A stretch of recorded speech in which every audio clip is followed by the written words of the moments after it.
7, 6, 5, 4, 3, 2, 1. You'll never have the sacred stone.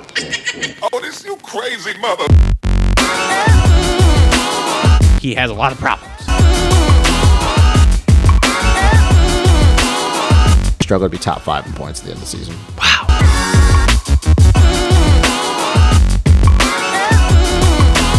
You bleach your hair, you're a sellout.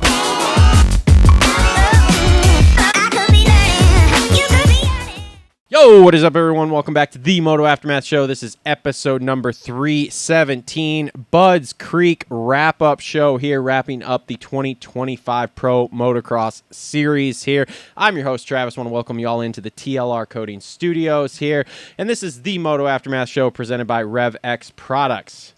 Thank you all for joining us. Thanks to our members who are watching. You guys, if you want to watch this show get recorded live, we have a members-only area that you can join for as low as 99 cents per month, which, let's face it, ain't shit. So there you are. Go ahead, hit that members area. Join us there. Members, if you guys are watching, feel free to jump in the chat and comment anything you guys want to. Show, as I said, presented by Rev X Products and their Max Power Oil additive there for all your single-cylinder four-stroke motors, a.k.a. pit bikes, dirt bikes, that kind of stuff. We run it in all of our bikes. We'll hook you up with some before you leave. Absolutely. You can put it in your bike. Does it smell like titties? It does not. Oh. However, I know you are not. I know you run a loose program maintenance-wise. A little bit, yeah. This will help. Extends that motor life for you.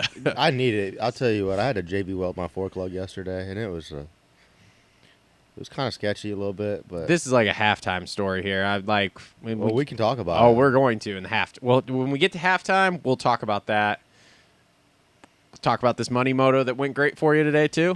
Yeah. Oh yeah, we're gonna stick that knife in just a little bit more and twist I it. got the dog collar, got hooked up to the leash, and I got walked. So that's what happened. Jesus. So, also on board with us here, we've got Gutterworks going to be bringing you a 450 race recap. Complete Racing Solutions going to be bringing you a halftime report. Holster Co. Reload Rant. I have at least one. I had another one yesterday. I forgot to write down, but hopefully I'll think of it. As I said, we're in the TLR Coatings studios and TLR Tinfoil Hat. We got some stuff with that, probably regarding Jorge Prado. Actually, I have some other stuff with some Tinfoil Hat that I actually wrote down here. Pro Flo Racing going to be bringing you a 250 race recap. I'm trying to get Eric Grandal on with Alias MX, but he was at the, the 207 MX or whatever. Oh, yeah, MX 207. Yeah, MX 207 event out there hawking some Alias MX gear. Can't blame him. Did you see the purple stuff they had on the mannequin? I've seen a lot of his stuff, and I like it. I mean, I really do like the Alias gear. Dude, it's great. And he had this kit on this mannequin, and I said, hey, man, let me get a set of that. And he said, you're like the 10th person today to message me, and that's the only set I have. I have one set made for me. And I said, well, we need to fix this. Probably should get 2 sets then. Look out for a collab coming up soon here. That'd be sweet. That'd be real sweet. That'd get me jazzed up. I mean, I was talking to him about it. So we've got NANO XTREME on board. Hopefully you don't have any painful takes, but maybe. We'll see. I might call you on something. We'll see. I'm sure if we do get a hold of Cole for the halftime report, he'll have a painful take, guaranteed. He is painful. He's painful. This is true. And I don't know that we have a Rev X segment. That's more of a Supercross thing when Cole is here, because Cole is the X / formerly known as Twitter artist. That's not me. So anyway, in studio with me here, across the table from me, returning co-host. He was in last year. Two-time co-host here. Former local pro, former fast guy apparently, because didn't go well today. It did not go well today, but this is gonna be all night. Some days, I don't go all right, and then some days I just don't go. I guess. It is Mr. Denver Rigsby. Hey, bud. How you guys doing again tonight? Thank you for joining me. How's that silver bullet treating you?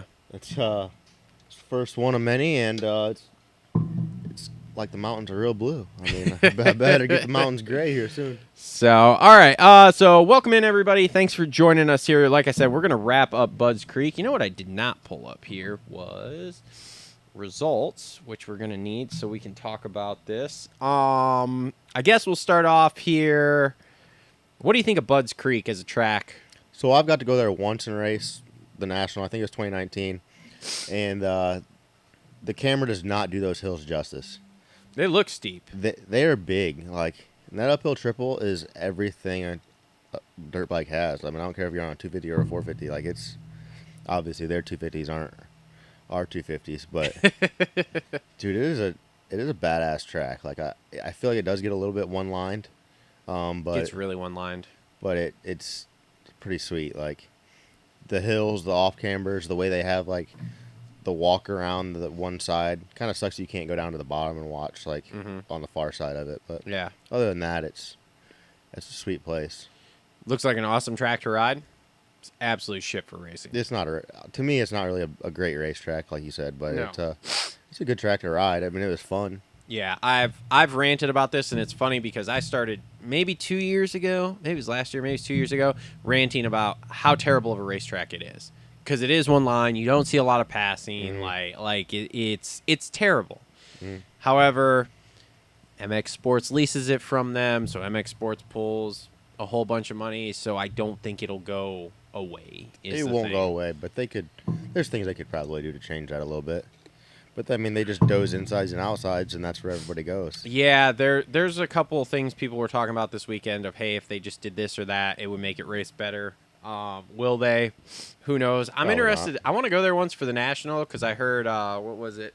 Sorry, dude. I got allergies kicking too, so if I'm doing this or whatever, it's terrible for me today. Coke, I got you. Yeah, that's exactly what it is. They have the presidential VIP ticket. And I guess this presidential VIP ticket came from the guy, Beasley or whatever his name is, went and to like a MotoGP or Formula One or something and was like, holy shit, this is awesome. And so he came back and he's like, I'm going to make something like this. So it's got, I believe, free beer, steak, lobster. I don't know what. It was like whole 9 yards when he was rattling this off when I was listening to Pulp last week. And I was like, wow. I need to go experience this. That's interesting. I mean, that entices me a little bit. Yeah, because, like, have you ever done Redbud VIP? No, I haven't. It's nice, okay? You get the private bathroom trailer, which is nice. You're not out there with the common folks. It's air-conditioned, so that's cool. You're on top of the hill there under the Thor Tower, so you can see both sides. You got the TVs to watch. They do provide snacks and, like, boxed lunches and stuff like that. But that's what it is. It's dry snacks and a boxed lunch, you know, take that for what it's worth. And then they do have a bar, not included, and drinks all day. So it's nice. You don't have to tote a cooler or whatever. Like, if you're going to bring the kid, highly recommend it because you don't have to basically bring anything in. You just come in and you're there at the National all day, Under shade, shaded tents, everything. Yep.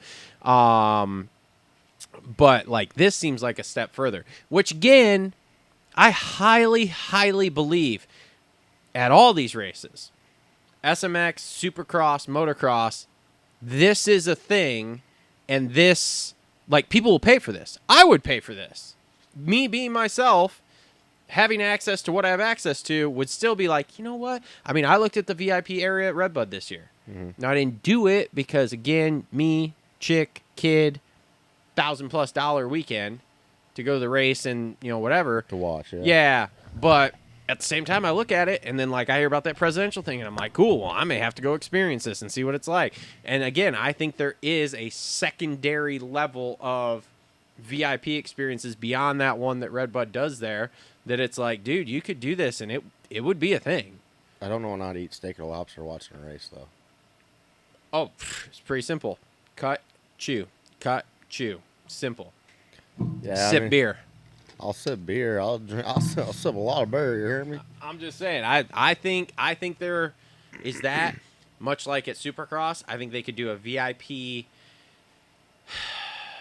VIP Elite or something. Yeah, something like that, where it's like they have 2 or 3 of the biggest suites up there, whatever, that they could host people in and do all day pits and everything like that. They could do that too. Same thing with, like, what they're doing with SMX, right? Hey, I just watched his brain come out. He sucked it back that'll up. happen, dude. It's going to happen a lot. Same thing with SMX, right? They have these SMX VIP ones that are like steps above this. They're in the middle of the track and stuff like that. It's a thing. People pay for it. It's definitely a thing. I mean, look how many people stand down on track walk for Supercross. Yeah. At whatever it is, $60 a piece or whatever to walk one section. Literally one section. Mm-hmm. And the whole time you're getting looked at by like Alex or, Ross or somebody, and they're just looking at you like, get the fuck out of my way. Yeah. I really need to doze this section. Really need to work on that section. Get the fuck out of my way. Yep. So I think that's a thing. But long story short, I don't like Bud's Creek. Not a fan. Can go off the when we talk about shortening the series, because that seems to be a hot topic this year. That's one of them for me that could just go by the wayside, and I wouldn't shed a tear. Mm-hmm. So, all right. With that being said, let's jump in. 450 race recap brought to you by our friends at Worx. Always well hung, just like Justin Barsha. Make sure to check out Worx for all, if you're in the Southwest Michigan area, for all your exterior home modifications. Yeah, Kayla said they were calling in tonight, or we're going to listen or whatever, so. They were doing what? They're listening tonight. Oh, okay. Yep. Well, that would be because I just coated Zane's frame this week, too. Oh, is that why? Yeah. Did you see that? I didn't pay attention. Because I'll be honest, I was pretty fucking pumped because we did raw steel, blued welds, and then clear coated it. That's sweet. And I got a different clear coat than the last one. I think I did Josh's bike last time. I got different clear coat. Man, that was wet. It was wet. Oh, I got a picture. Hold on, I'll show you. Was that on a Super Mini or was that on? Yeah, Super Mini.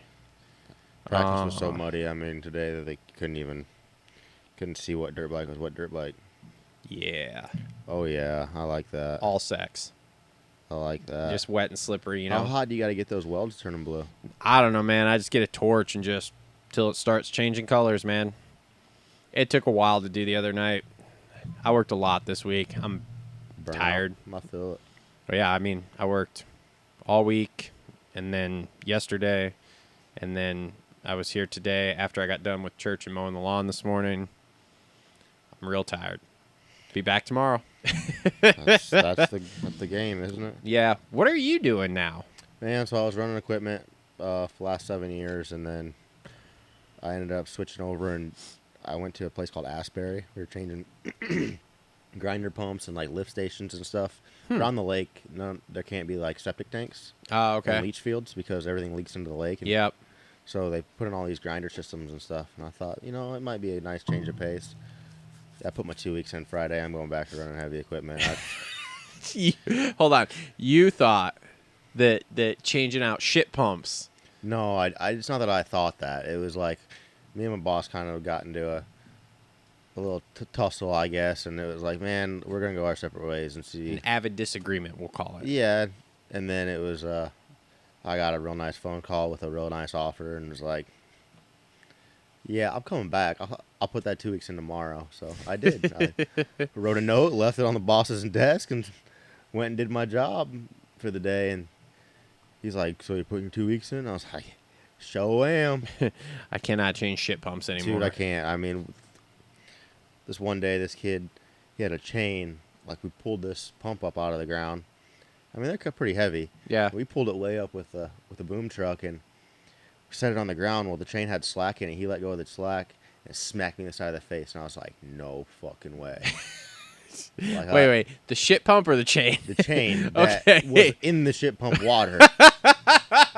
Dude, I was so mad. That was the first thing. And then about 4 minutes later, I was like looking in the shit pump. Uh-huh.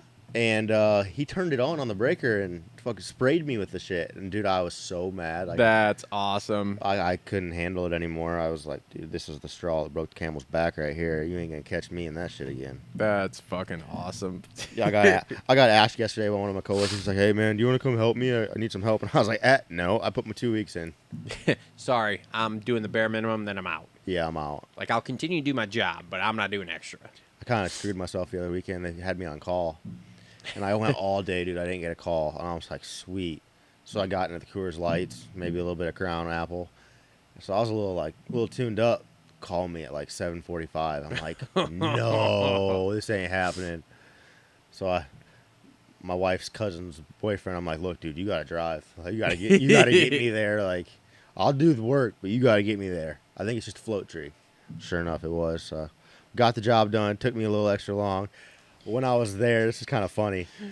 I have like a handful of keys for all these different lift stations and stuff that we got to go to. Yeah. Dude, it took me probably like 5 minutes to find the right key. The homeowner was like, I don't think that's the right key. I'm like, dude, I know this is the right key. It's got to be the right key. Sure enough, it finally worked. I just wasn't holding my tongue right, or eyes were a little too crossed. I don't know. I ain't figured that part out yet. But. Look, man, I haven't had a call all day. I was tuning myself up. Leave me alone. Dude. Like, I had already watched the race. I was just sitting back. We were grilling burgers, brats, hot dogs. Kids were playing. I'm like, nice. Start a fire. Boom, phone call. I'm like, oh my gosh, this has not just happened. Bro, I got a story for you regarding that. So back when I used to work at the Bounce House place, right? Mm-hmm. That was back in my party days, and so was Western's homecoming. And I was like, fuck yeah. So what am I doing? I'm going to freaking go ahead, and I'm going to take that day off. In fact, take the whole weekend off, because we're grilling, we're tailgating. I'm getting fucked up. Not just a little tuned up, fucked up, right? I was a lot younger then. So we go that morning, and I down a fifth of Captain before like 11:30. At like 11:45, I get a call from the girl who's supposed to be managing that afternoon. Hey, I'm not going to be able to come in. Like, I had my tonsils out the other day, and like I'm having some complications, blah, blah, blah, whatever. I'm like, that's a problem. I mean, and so I call the owner. I'm like, hey, man, she can't come in. What do you want me to do? And he's like, well, can you come in? I'm like, it's not a good idea. He's like, well, I'm golfing and I'm 4 hours away. So like, you got to go in. And I'm like, oh, crap. So I like look at my buddy and I'm like, you got to take me to work after we leave here. And he's like, what are you talking about? You cannot go to work like with kids. I'm like, no, we're going. So he took me, dropped me off in my own truck too, mind you, because we were tailgating my truck. Took me, dropped me off. I don't know how I got through that day, man. I stumbling around, had to reek a boost, dude, just had to. And I was so drunk. And I told my boss, I was like, dude, I don't know what the fuck I'm going to do. And then one of the girls working had a mattress from a camper in her car. And I was like, yo, go get that. I need a nap. So she went and got that. I laid down in the office and slept for like 3 hours. And there's shit going on, right? But like, I got my people trained. They're handling it. Everything's fine. And I said, look, if the building starts burning down, get everybody out, then come back in and get me. Like, whatever, Or if something's crazy, like, wake me up, but whatever. Took a 3-hour nap, woke up, closed that place down, went back to the bar with everybody. That's legendary. Dude, right, I got pictures of me sleeping on the floor in this office. It's awesome. I should have been sleeping, I'll tell you that. And when that buzz started wearing off, dude, that headache was extraordinary. Like, I was so mad. It was getting dark out, and I was still outside, and I didn't have no bug spray or nothing on, and I was just getting tagged by mosquitoes. Good. The whole time I was like, fuck this place. Fuck this. I ain't doing this fucking shit no more. Text my wife that night. I'm like, I don't know how much longer I can do this. And that turned into an argument, whatever. But, yeah, so I lasted that next 5 days. It was like 2 weeks is in. Yep. I ain't doing this no more. You ain't getting me on call. Now you're going to sit in a piece of equipment with air conditioning and, yeah. Yep, and I'm going to look at my little minions and say, shovel that. Rake that. Go get me that 10-inch pipe. All right, let's talk 450s here since we went way off track to start it, though. So Jet goes 1-2 for first overall. I mean, this guy's records so far are extraordinary. Like, absolutely I heard extraordinary. He's like, before the weekend, he was 88% win rate. Yeah. That's pretty freaking good. Yeah. I think the only guy he's really trailing in a win rate, and again, I don't know this for sure, would be like Ricky. But everybody else, I think he's got them handled. I mean, dude, the guy's in the top 10 all-time outdoor wins already. Yeah. Year 2, season 2. Yeah, because he got hurt last year. Yeah. And did you notice in all of his different interviews here this week, he started bringing up won the second one, should have been number 3.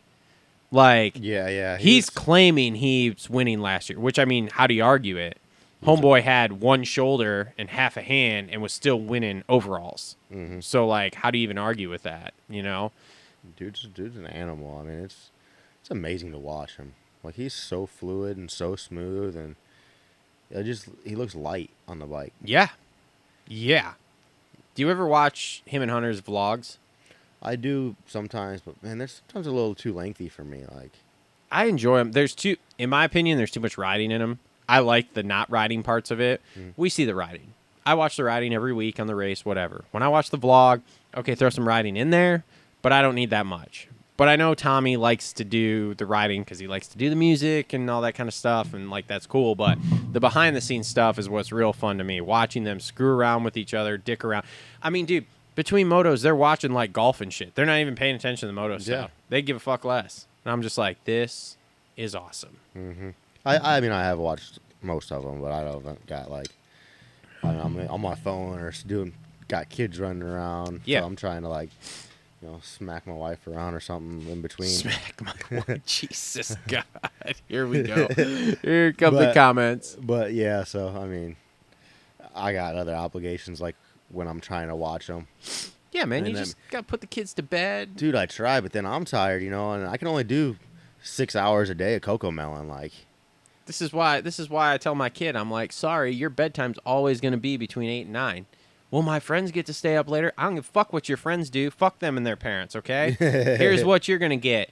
8 to 9 o'clock bedtime, because Dad's got to go to bed by 10:30. Dad is also, like you, tired. We ain't playing this fucking game if you're staying up. When you're up past 9, I'm annoyed. You got to go to bed, bitch. Sorry. See you later. Good night. Get your ass in bed, kid. Yeah, I got a 2-year-old, and she's trying to run shit, so. Wait till they get to be almost 11. Yeah, I got a 2-year-old and an 8-month-old, and that little 2-year-old is really starting to do the nose, and I could just fucking backhand her. Almost backhanded mine today. She gave me a look when we were at Dunham's getting new soccer cleats and new slides for her. Mm-hmm. Mind you, this is the only reason we're at Dunham's, and yeah, she gave me a look, and I was like, if you give me that look again, I'm going to smack that look off your face in front of God and everybody. I didn't give him a look, Mom. She's like, yeah, you did. We all know you did. We see the look. We're all here. It's fine. They're kids, man. I love that little girl. I would die for that little girl. However, absolutely. I will also smack that snotty-looking look off her face. Dude, I'm scared I'm scared that my daughter's going to keep getting older, and who knows what's going to happen. I mean, we all know what's going to happen, but I'm trying to not think about that. Do you want to, so my plan is, when we get to that point, for 3 weeks a month, I'm not at home. 3 weeks a month, I'm out. 1 week, it's going to be glorious. It'll be awesome. We could go somewhere together for 3 weeks a month. Just let them run shit. We'll just make sure there's money in the account and, see y'all later. Thank you. Yeah, I got what? You got a little more time than I do. 13, 14 years till I need to get to that point, and hopefully my business is built by then. Good. So. Yeah, there we go. See? Then we'll just fuck off to Florida or something for 3 weeks. Yep. I'm going to buy a bike and leave it somewhere. Fly in. Oh, yeah. But back to Jet. What did you think of last week when he was, late on the gate there? He was, doing his warm-up thing as the card was going down. I was bummed that they docked him, is what they did, as much as they did. Oh, with that gate situation, yeah. That ain't the one you're talking about? No, last week at Unadilla Second Moto, Unadilla he wasn't ready for the gate drop. He was for some reason his timing was off, so he's sitting there doing his little pat on his head or whatever he does to get himself psyched up, and the gate's dropping. And Hunter said in their vlog, he's like, yeah, I saw him doing this, and because I was next to him, and I was like, well, see you, bro. What's this goober doing? So, yeah, no, the gate thing was stupid too. And we'll get into the 250 penalty from this week here, because that was a whole thing. Did you see that? I didn't. Okay, well, we'll talk about that when we get to the 250s there. Sorry, guys, I fell asleep watching second motos yesterday. I was watching the women's, and, Lachlan was out front, and I was tired, and I passed out. And then whenever I did get to try to hit the replay wouldn't work for me, so I was getting all mad, and then I went and raced dirt bikes today, so I missed some time. That's all right. All right, so Hunter goes 3-1. Conspiracy theory, tinfoil hat in me says that Jet let him have that second one. Jet was just kind of he was with him for a second and then kind of just went, yeah. He's like, big bro can use $100,000 a day. Yeah. Well, He didn't even get the overall. didn't even get the overall, so it doesn't really matter. But yeah, great season for Hunter though. I mean, 1-2 in points for Honda on the season. Every single Honda rider got an overall victory in outdoors. Every single Honda rider won a moto in outdoors. I think everybody but Hunter won a Supercross race because Hymus won one, Shimoda won one, and Jet won a bunch. Yeah. So, okay. Honda's making a comeback, and they're not cursed. What Lars say in the interview I heard, 20 years of losing. I'm pretty used to it, so whatever. He's like, during Supercross, when we didn't have any 450 guys, I was just like, meh, okay. This is my norm. I've been around this, so... so that's a cool look there for Honda. Makes me want to get a Honda. You know, win on Sunday, sell on Monday. Yeah. It's Monday. Tomorrow, I should probably go buy a Honda. No, you should buy Yamaha, but that's all right. No, I got one of those. Not as big of a fan, man. What year is it? 21. Well, there's your problem. Oh, okay. Those are not good years, huh? No, man. When they redid that revised, like 23, changed the game. Did it? Man, yeah, because mine, I don't like the way it corners. Yeah, they're like I've riding talked a Harley. Yeah, I've talked about it a lot of like the front always feels like it's pushing on me, and I'm a front end feel guy because I come from street bikes. So, and there was one day that I was like kind of thinking about it, and I was like, I'm gonna try to steer this with the rear because that's what somebody told me. It was like steer it with the rear, it'll be better, and I did as well as a shitty fat old guy like myself could, and I was like, wow, that really worked a lot better.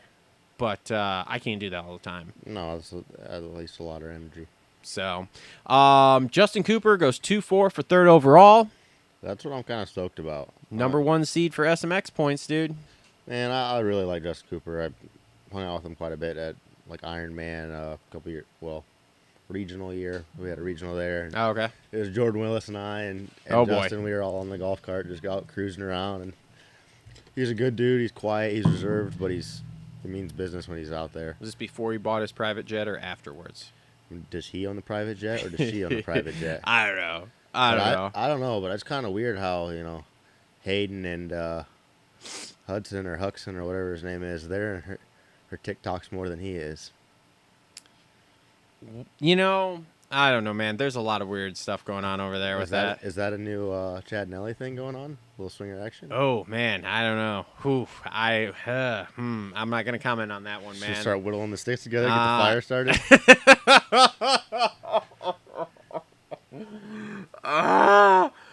I'm not talking about this, dude. I can't go down. There's things I don't want to go down that path, and that's one of them. I don't want to go down that path, man. I got to say, look, I was skeptical of her. I spent a lot of time by the Star Yamaha pit at Redbud, and I was wildly impressed with how involved she actually was. I see that. I didn't think she was actually really involved with the program, to be honest. And, dude, she was right there when he got off the bike, taking helmet, taking goggles, taking gloves, getting them on the coolers and stuff like that. Here's drinks, here's that, whatever. Like, she was right there, dude. And I'll be honest, did not have her pinned as that kind of girl. So to actually see it, I was like, that's impressive. That's what you need. I mean, you do need a good sidekick. Yeah, like I said, it was impressive to me to watch that happen. Because I really had her pegged as, how do you want to say this? And, probably going to get mad and I'm going to be hated for this. As a trophy wife, I guess you'd say. Of, she's just around there to be like, yeah, I'm here. But she's not. She's not. Full credit. She was very involved from what I saw. So, and it was hot at Redbud, dude. It sucked. Hot. Dude, I had the flu, I had the stomach flu. Okay. So I didn't even get to go. I was pissed. So mad. Slept all day.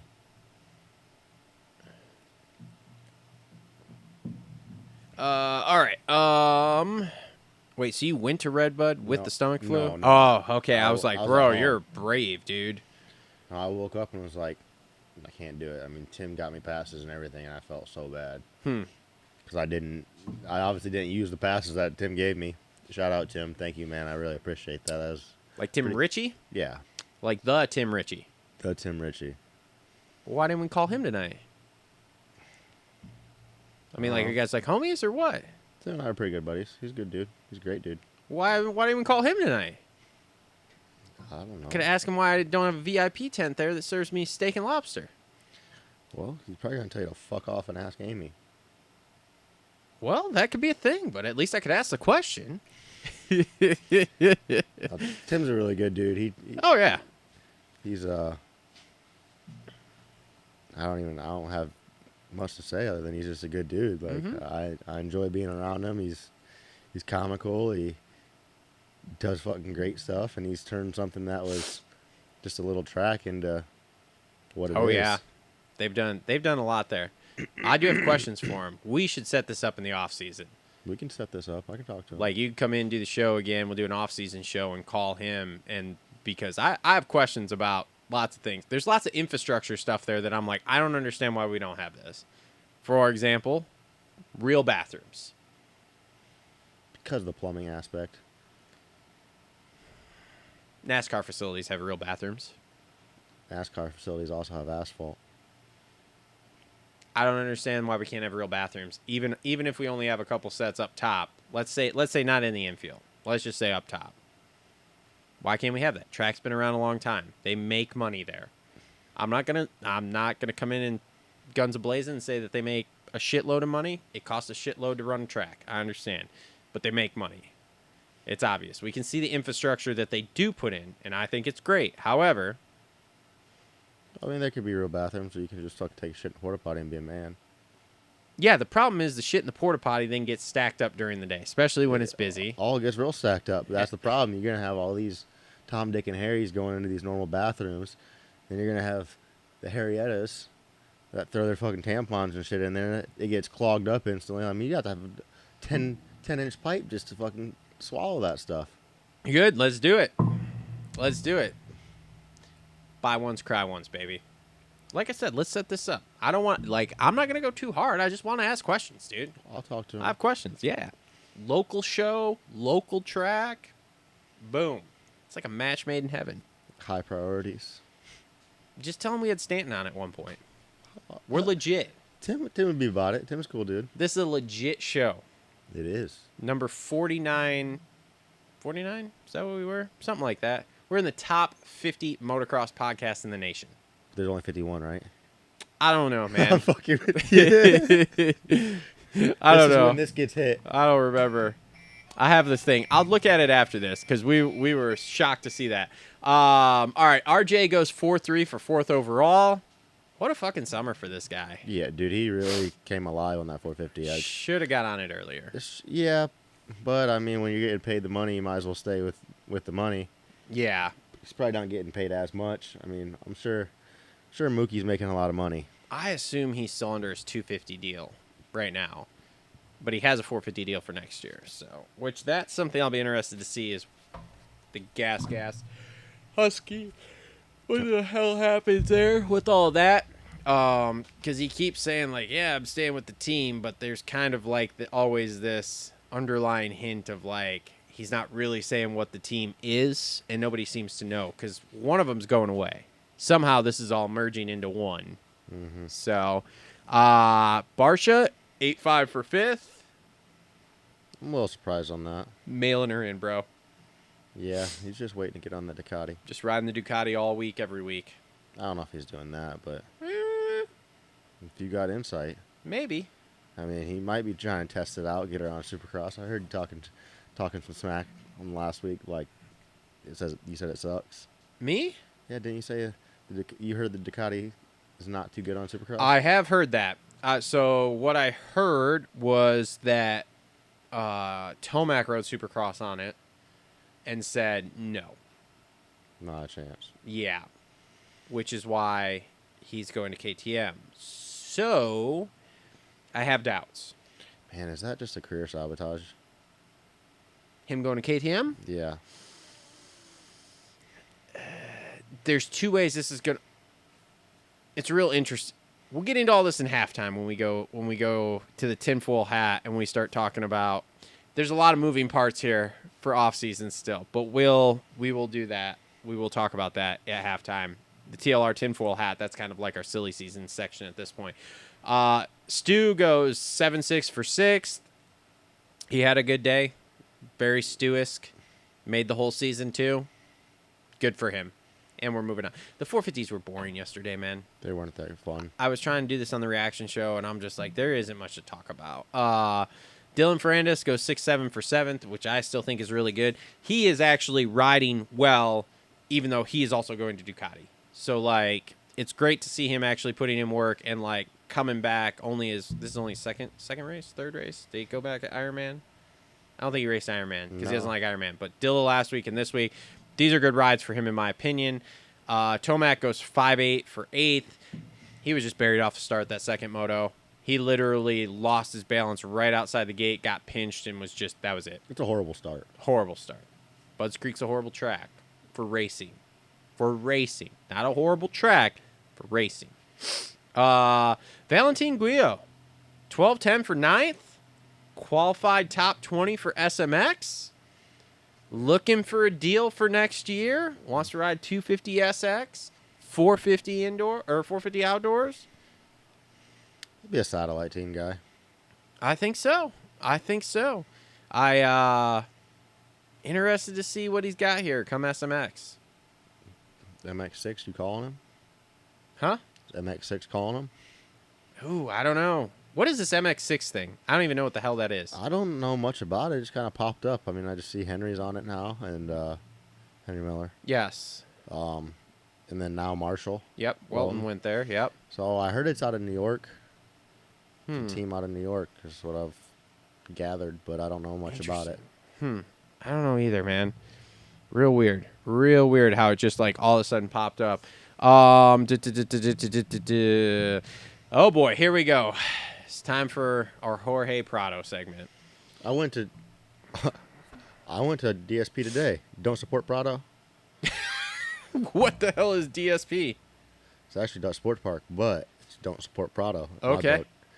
And I just... You like how he was trying to get fired yesterday by qualifying 43rd? Like, what the fuck? Come on, dude. I don't care how much you don't like the bike or don't whatever. You're getting paid a lot of money. Dude, it's real sad. I've never seen any of these dudes, no matter how bad it is with the team, just quit like this. No. And I'll tell you what, man, it is... You know, Unadilla last weekend, like, He quit. He went 1st to 15th. 1st to 15th. That's like me. That's unfucking real. And then he qualified 43rd. And I'll be honest, if he had to race that LCQ, I bet he didn't make it yesterday. No. I bet he literally rode around, gave up, and then packed his shit and left, and we didn't see him again. I'm 50-50 we see him for SMX at this point. Yeah. 50-50. I don't see him on a Kawi, though. He's over it. He is over it. He'll be on KTM next year. He's not going to be on We're not doing a 2-week switch here where he's going to go to KTM before SMX, but 11-12 for 10th. Unreal. I mean, it's disrespectful to Kawasaki. It is for being a world champion. You know, like... That's a terrible look. I will say what's funny. So before you came over and I was working, I was listening to a thing popped up. Somebody from Europe had interviewed Hurlings and Cairoli about the situation. Mm-hmm. And Hurlings still talks to him occasionally. I guess they're okay. And he was kind of like, yeah, you know, I know some things, but I'm not going to say anything. But like, it's not good, but it's still in him or whatever to win or whatever, right? And Hurlings. And this is where I'm going to just highly disagree with Hurlings. Hurlings was like, he's still the second biggest talent outside of Jet Lawrence over there. And I'm like, the fuck he is. No fucking way. Not even close, bro. Like, sorry, Hurlings, but you're fucking wrong on that, dude. And I'll argue that all day long. He might have the credit, you know, second to Lawrence, but he don't have the talent right now. Yeah. He might have the talent. He just is not proving it. Then the guy interviewed Cairoli. And Cairoli basically got that shovel out and just dug that hole deeper for Prado and just buried the fuck out of him because he was basically like, yeah, you know, we were on the team and I tried to help him here and there and then we would race and he would race me really hard. And I was like, yo, if we're not out front, like, or the last 2 laps, like, we need to just go faster and get there, and that was not what was happening. And I mean, he just fucking buried him, basically being like, he's a fucking asshole. Like, the gist of the broken English and how he was dancing around it was Prado's a fucking asshole. I think we've seen that. I think he's an entitled fuck. I mean, have you you've seen these interviews he's given, right? Yeah, on top of him literally just quitting, bro. And here's the thing: the KTM ain't gonna fix it. That KTM is not. I'll give you the he gets on the KTM, he feels more at home, whatever. We all know it. As riders, we're all mental fucks. So he's gonna mentally be in a better spot because he's at KTM. But it's not worth 15 seconds a lap. No. I'll give you 7. You're still going to be a top 5 guy is all, dude. That's all he's going to be. I hate to say it for him, but he ain't the greatest at Supercross by no means. Nope. Mm-mm. I mean, you watch him, his timing is not there. No. He's... How many times did he go over the fucking berm last year? Mm-hmm. Yep. A lot. And what I'll say here, too, I will say he'll stand a better chance if he makes it through Supercross healthy. If he's not injured and he does have to come back from an injury, it will help.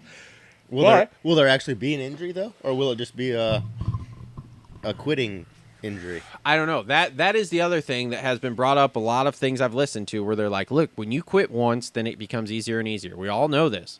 And it's not wrong. No, not at all. And he has quit this year. Absolutely quit. So now, all of a sudden, if it doesn't start going well with KTM, then it gets easier and easier and easier for him to quit. Mm-hmm. So I don't know what we're going to see. I'm 99% sure he'll be at KTM come next year, which is going to be weird because he's going to go from a $2.5 million salary to bonuses is basically what it's going to be as far as KTM goes. Now, don't worry. We don't have to start a GoFundMe. His Fox deal's still worth over $1 million, but I don't know, man. I've said it before and I'll say it again and I'll talk about it ad nauseum here for the next 6 months. If a lot of these GP guys come over, which they're talking about, right? What is it? God, who are the brothers? I'm blanking on it right now. Oh, the Coonins. Yeah, fucking animals. If they come over, and let's say ride similarly, and I'm not even saying similarly. I'm saying, let's say they're at the top of where Prado was this year, so top 5s. Mm-hmm. I'm going to start to really preach that, the only reason these guys beat us at, at Des Nations is because they make the tracks their way, which include ours. When they come here, they make us make changes. Mm-hmm. We just saw this at Ironman, and they make us run their rules. If they came over, ran our style with our rules, they can't hang. Mm-hmm. Now, we'll see. Right now, we're kind of split, right? Because we saw Hurlings come in 2017, and what did he do? Just fucking dominated, right? It's kind of funny. So when he did that same night, I went out to Applebee's. And the dude was sitting right next to us at Applebee's. Had a fucking headband on, his hair all sticking up. No shit. You would have thought he was straight off the streets. That's and the fucking dude just awesome. Fucking annihilated him. What'd he eat? Fuck, I don't know. Because that would have been I'd have been like, what's the diet looking like? You know, because if homie's over there smashing out a burger and fries after winning, I'm going to be like, yes. I'm sure he had fucking steak and mashed potatoes. But well, whatever. But he might have stuck to the 2 for $22 meal. Cheap fuck. Well, fuck, they ain't making no money over there. Yeah. It's all endorsements and shit is the only reason they're getting any money. Yeah. But yeah, this whole Prado experiment here has been just, and then it gets interesting as to who's going to replace him there. At Kawi? Mm-hmm. I'm thinking Marchbanks. But they've already said that they have 4 spots filled for PC next year, and Marchbanks is one of them. Ties out. No, they have 5 because of Marchbanks. And Mitch had to come out of pocket to keep Marchbanks for next year. Really? Mm-hmm. Yeah, because you have your 4 is McAdoo, Hammaker, Kitchen, Adams. Those are your 4. The tie is out either way. Ty is out for sure. The Ty Master Pool experiment did not go well this summer either. No, but not he was at all. hurt twice. Was he though? That dude's got talent. I'm not saying he can't ride the unspoken wheels off. talent. I'm not saying he can't ride the wheels off a dirt bike. But everyone knew he wasn't going to be good at Supercross because he's not a. That's fine if you're not good at Supercross, but don't be a dumbass. And he was a dumbass. That jump he did, they got hurt on. He should not have been fucking doing. I don't remember what one he got hurt on. He was like trying to quad something, dude. Came up way short. And I'm here to tell you, man, I don't know. There's weird stuff I hear Supercross behind the pays scenes the bills, with him. though. It does. It does. No one cares about outdoors anymore. No. I mean, why would you? Your bike's dirty. You can't see the sponsors. Everyone's far away. Like, I got to stand in a field all day. yeah, sweating my dick off. Yep, literally, it sweats off. Like, there's nothing left when I go home. It's very sad. Yeah. Can't even take a leak because it's just gone. Yeah, okay. Yeah, Marchbanks might ride outdoors, from what I understand, but they have a big budget there that they can fill. So, I don't know. We'll see. It would be cool to see Marchbanks do it. I think Marchbanks needs to move up. I mean, yeah, he's never won a championship or anything yet, but they call him the fucking man-child for a reason. I mean, he did just get third in the fucking 250 outdoor points. That's fine, but Coming from the back, every single fucking moto. Literally, I think the when you're stat... fucking 200 pounds on a 250, you're going to come from the back. You ain't going to get no start. I think the stat is he passed 285 guys this summer. It's ridiculous. 285 guys. That's Marshall Welton style. Uh-huh. I mean, that's 10 to 15 dudes on moto. He's passing, dude. It's unreal. Hello? All right, I'll get you another one. It's too bad we didn't have the kid here. We just have him go get it, but we'll get it here in a sec. Let's finish up these 450s, and then we're you can good. grab one. Cody Schock goes 9:15 for 11th. Just missed out on that top 20 in points there. That bums me out. I really like Cody. He's a great dude. Mm-hmm. I know him pretty well. And he, I mean, the first, 5-6 rounds, it was like, hell yeah, Cody Schock's coming Yep. alive. And then it was all of a sudden, it was falling off. Is he getting burnt out? He might not be getting burnt out, but like, he's Long getting year. tired. Long season, bro. Long season. Long season. And did damn good on Supercross. Yep. I don't think that if he went 450 Supercross, he would be worth a damn, really. I mean, he's good on a Supercross track, don't get me wrong, but I don't see him being a standout in Supercross like I do. No, I think he needs to keep doing what he's doing. 250 Supercross, 450 outdoors. Just decide what the fuck you want to do for SMX. Because you'll basically qualify for both. So, Harry Koulas, 14-11 for 12th. Okay. Kyle Webster, 29 for 13th. Lorenzo Lacrucio, 15-16 for 14th. Dude, that dude's got to be about 45 now, right? Something like that, dude. Homeboy's He's been in old. it forever. I mean, he's on that Cunningham program. Yeah. Yeah, dude. He was from a long time ago. I mean, he had been in it when I started the show 8 years ago. So, like, yeah, it's been a while. Shane McElrath, 13-18 for 15th. That's a bum deal. Yep. Mitchell Harrison, 10-38 for 16th. That's a real bummer. He still, I think, got it in the top 20 because he had enough of a gap and Shock fucked up. But, like, bummer that the bike let go that second moto. Yeah. I like He is pumped on his Kawasaki, by the way. that, which is crazy. Super pumped. But, I mean, when he went overseas, he rode Kawi over there, and he did good. Yeah. Mitchell's a good dude. Known him a long time, too. Yep. It's on the come up. Always talks to me when I see him. Doesn't return my DMs because he's never on social, but always talks to me when I see him at the races. So, Dude, him and I used to stay in hotels together, and he's a wild little fucking kid. Like, back then, like, backflipping from bed to bed, or we'd go down to the pool to swim, and he was always, like, feet sliding the rails, getting to the pool. Like, Jesus. crazy stuff. I'm just like, dude, you're off the walls. My dad's like, don't fucking do that shit. I'll fucking whip your ass. John Short goes 19-14 for 17th. Michigan's own Marshall Welton, 28-13 for 18th. Matty Jorgensen, 17-19 for 19th. And Jeremy Hand rounds out your top 10, going 16-22 for 20th. I mean the top 20, not the top 10. Yeah, top 20, whatever, dude. It's late. I'm tired. Fuck it all. And that's it for 450s there. Anything else? No, I mean Marshall's on the same bike, but he is on a different team. Got different people to deal with. I think. He's like an every other year guy. Like last year was real good. This year was real shit. So hopefully this next year will be real good for him again. I think it's all based where he's staying. Yeah, maybe. I mean, Is he still in California right now, or is he? He's actually in New York now. The fuck is in New York? MX6. Okay. Yeah, he said that he was in Tally. He started making like a little home down there. He's living in Cali. Went to Tally, made a little home, you know. Started getting comfortable, and then got the MX6 call and packed up and moved north.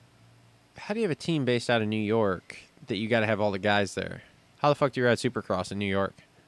I don't know. How do you fund anything from New York? Granted, New York's got money, but Like, you got a big building, you just got Supercross track. I don't know. But randomly? you got New Jersey, and so you got East Rutherford and Massachusetts. Like, those are your only Supercrosses that are up that way. Yeah. So then everything else is a traveling all the way west. That's a money program right there. Someone must have a lot of money. I don't. BDR Racing right here. Yeah, I don't have that kind of money either, dude. I'm shit. Broke is a joke. But what's new? So that's been your 450 race recap brought to you by our friends at Gutterworks. Let's jump in the chat here and see. Michael, what's up? Degan shit talk is so goofy now. Yes, it is. David says, just got here, what I missed. Michael said nothing. David, yeah, but him roosting Shimoda during qualifying was freaking hilarious. We'll get into that later. VG Sykes, what's up? What's up, man? We're listening to Travis Glaze the Lawrences. That was only for like 5 minutes. Ralph's in here. What up, buddy? Did you guys see the press conference interview with Degan and Jet? I did not. Should we watch it? Because that seems like it's going to be entertaining. Did you see that video I posted, the story of somebody yelling at Jet last weekend that Degan's coming for you after like the podium? And he goes, what'd he get? Third? Oh, that's right. I did not see that. That's funny. Ralph. That's going to be a good topic, too. You got to ride my 21. The front end feel is great, but the 24 is more agile.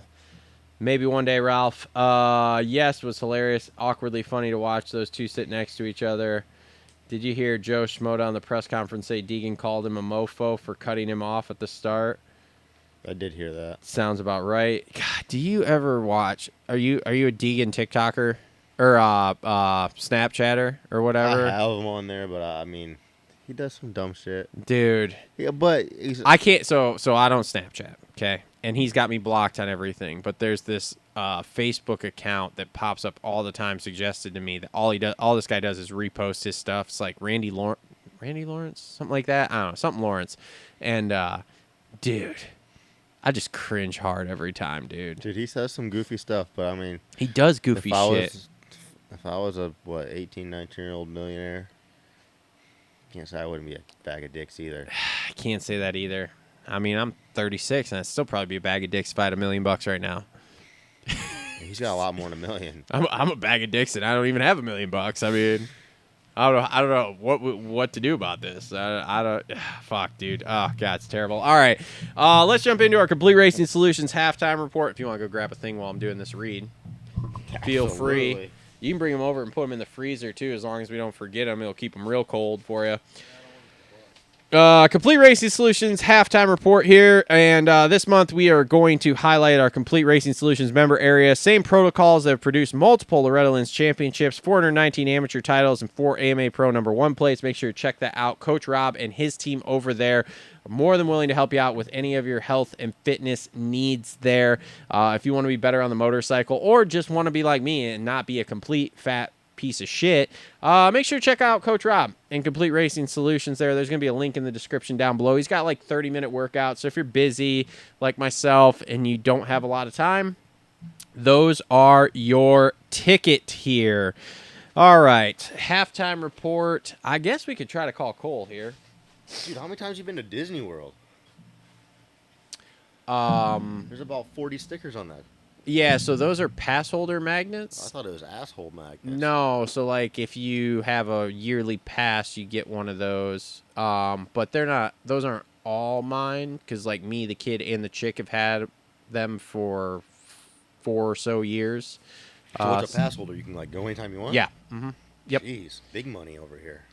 I mean, I used to go 2 or 3 times a year. What the fuck's new? What's gonna be new in 2 and 3 times a year? I just enjoy it, man. What the fuck, you like Mickey Mouse? No, man. No. See, you get confused, right? So it's not like a Mickey Mouse thing, right? It's like it's when you go to a theme park. Okay, most of the time you think of a theme park, you think of like, let's call it Cedar Point or something, right? Where there's not a whole lot of theming to it. It's just kind of rides that they build there, right? Which the rides are fun, whatever. But when you go to Disney, it's like a legitimate park in a sense. I haven't been since I was 8 years old. So like, I didn't go for like the rides and stuff are fine, and I would do them, and I have ones I do all the time, right? And especially now that I'm older, it's not necessarily like, oh, go ride the roller coaster 100 times in a row. It's like, oh, this one's called the People Mover. It's like this electromagnetic train that you just sit on, and you're up 20 feet above everybody, so you can just people watch and cruise at a nice slow pace. Like, awesome, right? Yeah, so I would just go for the ambiance and like walk around, snack, have a marg, that kind of stuff. Like, yeah. And, then okay, cool. Wait's short on that ride. Jump on, that kind of stuff. So you like it? You like Epcot? You like? Oh, yeah. Epcot's my favorite. Yep, for sure. So, yeah, I was really big into Hollywood Studios there, too, before they kind of desecrated it all. I was into the Studios Park when it was about movies. And now since they've kind of gone away from that and added, like, the Toy Story and the Star Wars stuff, which is all cool. However, I liked it better when it was into, like, the behind the scenes of making movies and TV and that kind of shit was cool. I went there one time and they had like a show, I guess, and like the whole car, they were driving it backwards. Like the steering wheel and everything was in the back seat, and like the whole car was backwards, just the body was on. Oh, was it a red car? Yeah. Yeah, you went to the Light Motors Action Extreme Stunt Show. Is that what that was? Yes, because they had like the red car was the hero car, and they had the black cars that chased around. They did jumps and burnouts and all that shit. Yep.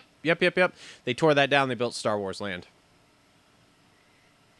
I was really excited until they fucked up Star Wars Land, But that's a whole nother podcast for a whole nother day. But yes, I did go there a lot. I couldn't even tell you how many times we started going when I was 2. There were very few years that we missed going, period. And then once I got into my adult years, it was frequent. So, yeah. I'm sure I'll be starting that project soon because it costs a lot of money. And now that I'm like doing it on my own, like for years it was fine because like my parents loved to go, so there was a lot of piggybacking onto them with it. Then when you start your own family or whatever, then you got to pay for shit, and then all of a sudden it turns into it's a lot. Like right now, for us to go, the 3 of us for a week at a halfway decent rate, it still costs like $7-8 grand to go for that week. That's ridiculous. I know. But then I looked at like, I found like a homeschool thing that they had this whole complex over in Austria, right? You can go over the Austrian Alps and hang out for like 2 weeks next summer. And that was like 4,600 euros for the 3 of us to go there, plus like flights. By the time I was done, and if we did other stuff other than literally just hang out at this kind of resort thing they got, and fly over there in the back of the plane, it would probably cost me $10,000 or $12,000 to go do that too. So it's like, and there are cheaper ways to do things, right? Like that's the argument I hear all the time. Well, I could go to real Italy for less than it cost me to go there to fake Italy at Disney, and I'm like, okay, yeah, probably. You ever been on a plane for 9 hours? Because, like, dude, I'm here to tell you, I did that once, and, like, I don't want to do it again. Not in the back. And, like, you fly in the front, lay flat. That's 10 grand per person. So. Just got to know somebody. I've seen these weird things of, like, you can get on these military transports that go back and forth empty for, like, nothing. I'm talking, like, $200. Now, granted, you're kind of limited as to where they're leaving from and where they're going, but you can get, say, from the United States to somewhere in Europe and then get on an actual commercial flight in Europe, which doesn't cost a lot to go around Europe, or you ride the train or whatever, right? So, I don't know. Yeah, I'll just stick to home. I'll save my pennies. Yeah, there's a lot of cool stuff. So, there's a lot of cool campsites I keep seeing now, too. Might buy a camper, start roaming around. I'd buy a camper. So I don't know if I could be putting my shit up at like Jellystone or something and like hanging out for the whole weekend over and over and over again, same people. I like oh yeah, being alone. I don't want to buy like a campsite like that where you just park your camper, but like we do. So we just got done. We did a week at the Jellystone over in South Haven with all our homeschool friends or whatever. We get the whole area kind of to ourselves. And like those are fine. I like those Jellystones because they have infrastructure there. There's Wi-Fi. There's nice bathrooms if you need it. And we don't have a camper right now, so it makes it really nice. But there are some other ones I've seen. Like there's a Jellystone out in Tucson. They got full water park, bro. Yeah. And I'm like, sick. Drive out there, full water park, whatever. Maybe we'll go explore the pyramids in the Grand Canyon after that. Like, I don't know. Could be sick. So that'd be fun. it's interesting. Man, we get off topic quick. We do. But that's okay because we're in our Complete Racing Solutions halftime report here. Okay, so let's go to TLR Tinfoil Hat. And I've got a couple different ones. We're not just going to talk silly season stuff here because that is something that we're going to talk about. But one thing I want to talk about here, TLR Tinfoil Hat, entertainment purposes only. Did you happen to see Hunter Lawrence on like the 23 Media podcast there? Do you know what 23 Media is there? It's like something, God, I'm blanking on the dude's name now. And he's a cool dude. I've talked to him a little bit before. He's out of California or whatever, kind of new media guy. So he's got a podcast. And they had Hunter on, and Hunter was calling out the promoters with their new media deal and not doing a revenue share and all sorts of interesting things and wanting a riders union. And I'm like, okay, well, you are the guy, I guess, in this era here that would be that guy to bring this kind of stuff up and kind of like start pushing it out there. Dude, they need to do something because, I mean, we got Road to Recovery. What the fuck? So you're banking on someone to get hurt so you can help them out? And it's not even... Which Road to Recovery isn't even owned by the promoters. No, it's not. Like Jimmy Button owns that. Or, well, whatever, runs it, whatever you want to call it. It's just bullshit. I mean, and then I heard they threw a fit at Road to Recovery at one of the races and then wouldn't let him back in the pits or something. I think it was a Supercross race. Maybe not. Fact check me on this, but I did hear there was something that happened between them. They were like mad at Road to Recovery for like giving out goodie bags or something like that. I don't know. Don't ask me, dude. Don't ask me. The whole pit thing is a whole situation I don't even want to get into, dude. This is a new calmer me of like not yelling. But it was interesting to hear Hunter like actually call them out about doing a rev share with the media deal because there's been talk through some crazy YouTubers, we'll say, about... Must have been Cole's uncle. Yeah, we'll go with that. About the media deal and how much it's going to be worth. And, like, I've talked to people behind the scenes. It's not hard to put things together and go, okay, well, this media deal has to be worth something. Like, they gave them all this money to do SMX. Obviously, SMX is going well. They're renegotiating a media deal. They have a huge gambling deal going on, which is why the rules are changing as to when you can go pro. So there is a bunch of money that is going to be injected into the sport. However, if it's only injected to the promoters, that doesn't help teams and stuff. And this is what Hunter's bringing to light. And he's not wrong. Not at all. And, like, if he continues to talk about this, like, it's going to be interesting. It needs to be talked about. Because he's a big voice for this. You know, we've already got all the biggest dudes talking about there's too many races, right? You've got Jet, you've got Chase. They're all talking about there's too many races. So that conversation's happening, which is interesting. But to hear him talk about this, and he also, you want to know the other fun thing he called out? He literally called him out and said, yeah, World Supercross caused them to create the playoff series, the SMX. And I'm like, okay, we're really going all the way on this. I like it. What's your thoughts on Cooksey there, Hunter? Because like you're wading into those waters with him there, which again I've said it before and I'll say it again. There's a lot of people that don't like him, but he's not necessarily wrong all the time. No, he's not. He puts out some valid points. There's a lot there that it's interesting, and I know that the powers that be don't like him, and that's fine. They're allowed to have their opinion of him. I have my opinion of him. Everything's fine. He's always been a nice guy to me, so like I can't say anything bad about him. In fact, he helped me with this show early on in the early years. So like No hate comms or anything on him. He's just going his direction, and we're going our direction here, and that's all there is to it. But hearing Hunter say these things out loud, because these are not. This is the kind of stuff that 5 years ago, when I was yelling and screaming about this shit, was talked about in the pits all the time. Mm-hmm. Everybody in the industry knows this stuff. No one talks about it publicly. So, okay, fine. We did. And we did, and we did, and we did, and we got slapped around by the powers that be because of it. And finally I said, you know what? Me yelling and screaming on my soapbox is not doing anything. Let's take a step back here and reevaluate what we're doing here, which is why I've toned it down slightly. Now, again, I'll call you on a spade's a spade. You're getting a bunch of money for this media deal. Mm-hmm. Don't tell me you're not. Absolutely. You're making a bunch of money on Supercross. Don't tell me you're not. I know. I've heard too many things now from too many reliable people of how much they can make on a Supercross, basically. What pays for what, etc. The sport can grow. It just needs to. And let me just lead that right into a Holster Co. Reload rant here, because the sport can grow. And I'm so tired. And again, let me preface this. I have tons of respect for Steve Mathis. But if I hear one more time out of his mouth that the sport cannot grow, it just is what it is, blah, blah, blah, drives me insane, bro. Drives me insane.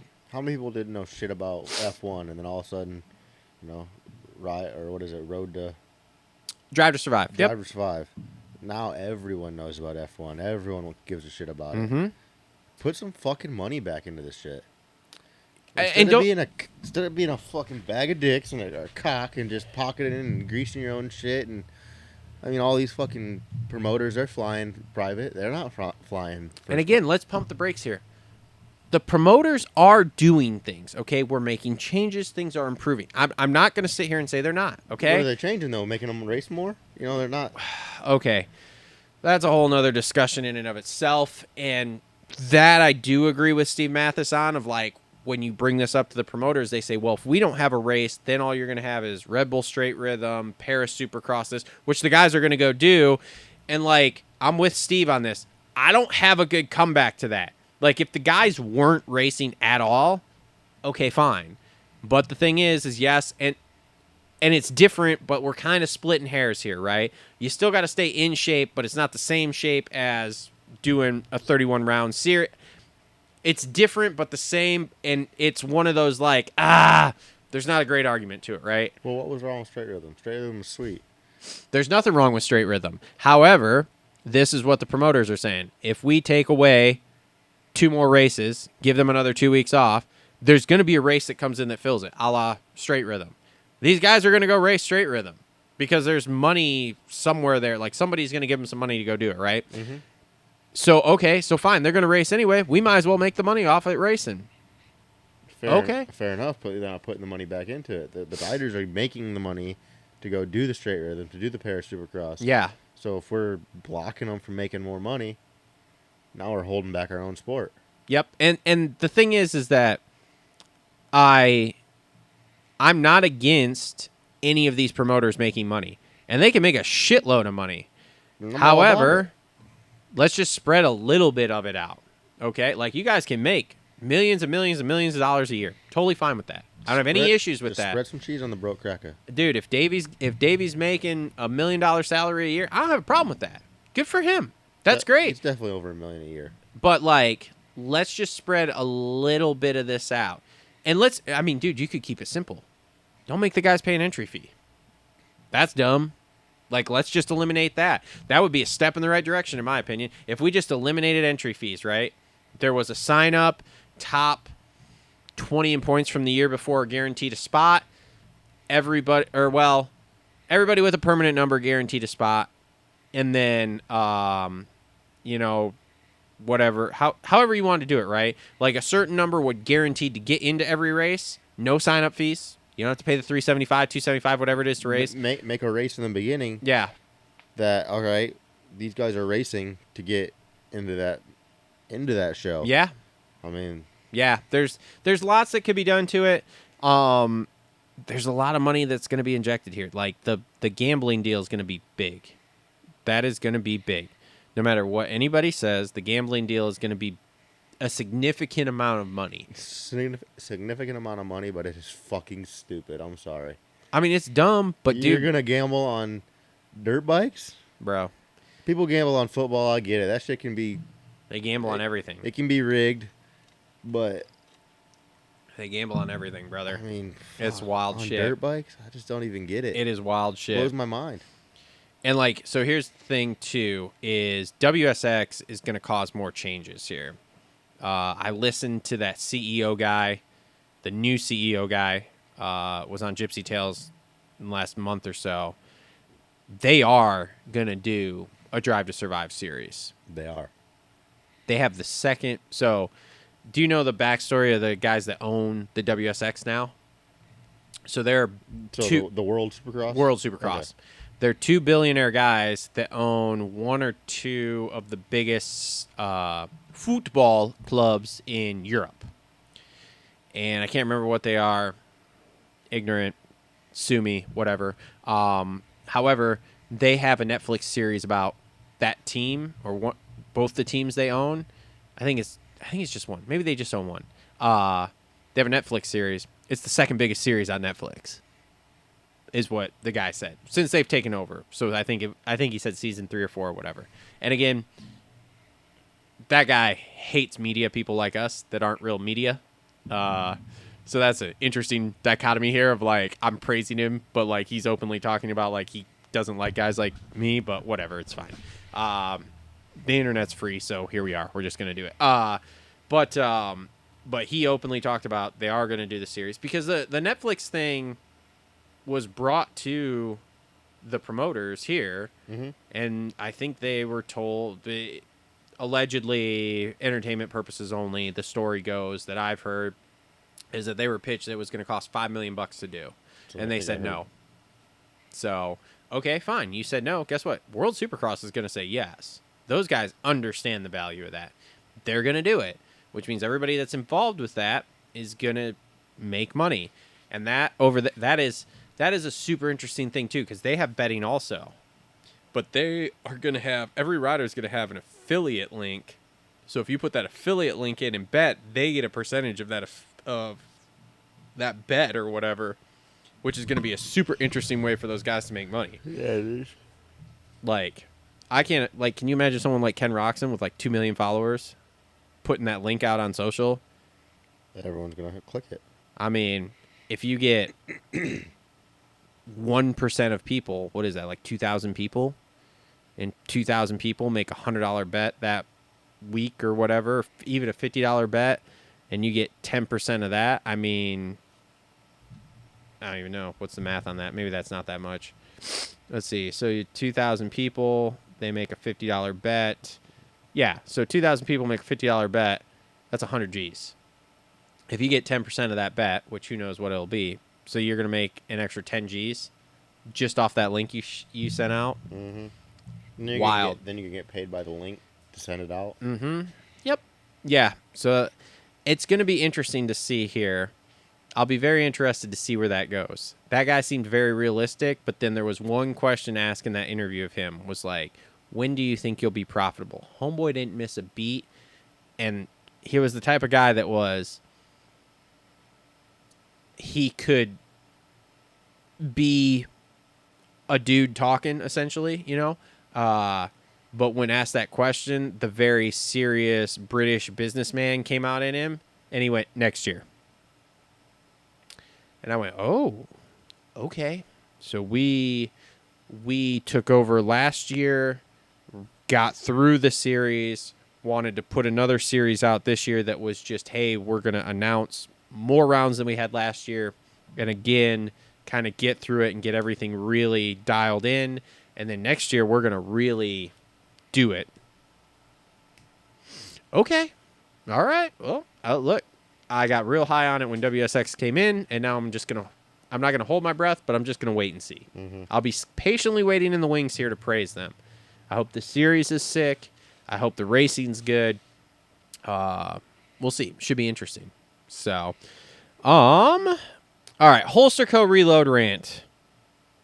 For all your things that go bang bang and pew pew and that holds them all, make sure to check them out. There's going to be a link in the description below. That they're actually going to change because their business model's shifting. So I got to talk to Mike and see what that is. But anyway, dude, have you heard about this 50 drama at Lorettas? Yeah, man. People going home with their bikes torn apart and shit. Well, the Eddie Ray, Jessica Patterson thing. Did you hear about that? I've seen some stuff on it, but I haven't really got into it because I'm not really I ain't a 50 dad yet, so I'm trying to like prevent myself from getting into the 50 drama. So, Eddie called into Paul last week. Mm-hmm. Basically, I don't even want to say defend himself. Just say his side of the story, right? So is he the one that protested? No, he got protested because his kid won the first moto. Okay, so the way the story went with him was basically his kid is a giant. His kid is not a moto racer, races arena cross, but doesn't race outdoors at all. Then kind of decided he wanted to, whatever. Somehow lucked into qualifying, which was weird. Like literally qualified last in their regional or whatever. So supposedly, the way the story goes, allegedly, what Eddie's saying, whatever, take it for what it's worth, is that he put parts in this bike. He big bored this bike and did a whole bunch of other stuff, right? I've heard had QT gears and all titanium shaft and everything, dude. And so then homeboy goes out and yards everybody on the start of the first moto and like wins by 10 seconds and is immediately protested. And so Eddie knows the bike is whatever. So he's like, dude, I went to him and was just like, hey, we're going to just drop out, whatever. And they're like, no, like, it doesn't matter. You're going to get torn down no matter what. So you might as well race anyway, because you can't just say, nope, we're done and like walk away. And he was like, fuck, okay. So then they ride the second two motos. Kid goes like 1, 2, 3 in moto scores. Mm-hmm. Then they tear it down, find this, whatever. Everybody's pissed off. And so they did find the shit? Oh, yeah. Oh, yeah. Bike was totally illegal, dude. Like, totally. And like stupid illegal too. Like, Here's where I want to rant about this, right? Because there was a guy that called in and was basically all pissed off that like Eddie wasn't apologizing. He would be like, yeah, sorry, but, whatever. Which again, I'm fine with. Here's the thing. If you are dopey enough, and yes, I'm going to say this, dopey enough to think that the top 15 P-Dub bikes in that class do not all have cheater parts on them, you're an idiot. Mm-hmm. The entire PW class, and I ranted about this last week too, because I heard about this before I was into dirt bikes. I knew the PW class was a cheater class. Yeah. Top 15 bikes all have cheater parts on them. Now, it may not be as obvious as a big bore and a titanium shaft and QT gears. They all have cheater parts on them. I could protest the entire top 20 of that class, and every single one would get disqualified. So do not be dense. Do not be an idiot and come at Eddie Ray and Jessica Patterson and be like, you guys are fuckheads. I can't believe you would do this. But every single fucking kettle calling the kettle bike, black. Dude. Every single one. And if you're not cheating, then your kid's running around in 30th. Period. End of discussion. I know. Flo Racing built P-dubs for years. Like, there was a point I was coding 20 P-dub frames before Lorettas. Mm-hmm. Like, half the gate had my coatings on it because he was building them. I was talking to him about this the other day. He was telling me everything that everybody does. Mm-hmm. And I'm just like, yep, makes sense, dude. Like, it's unreal. It's unreal. But I just think there's people out there that are so dense they don't understand that, like, in the kids' class like that, any of the 50, junior, seniors, whatever, 65s, they all are cheater classes. All of them. It's how can you cheat without getting caught? And they all do it, dude. All of them. Whether it's cleaning up cylinders or whatever in a very discreet way, they all do it. So get over it. It happens, dude. I know there are secrets I know in the P-dubs there that he told me that he's figured out before to skirt rules. Happens, dude. This is just the way it is. It's run what you brung. Mm-hmm. And if you're not smart enough to figure it out, then your kid's not going to win. Plain and simple.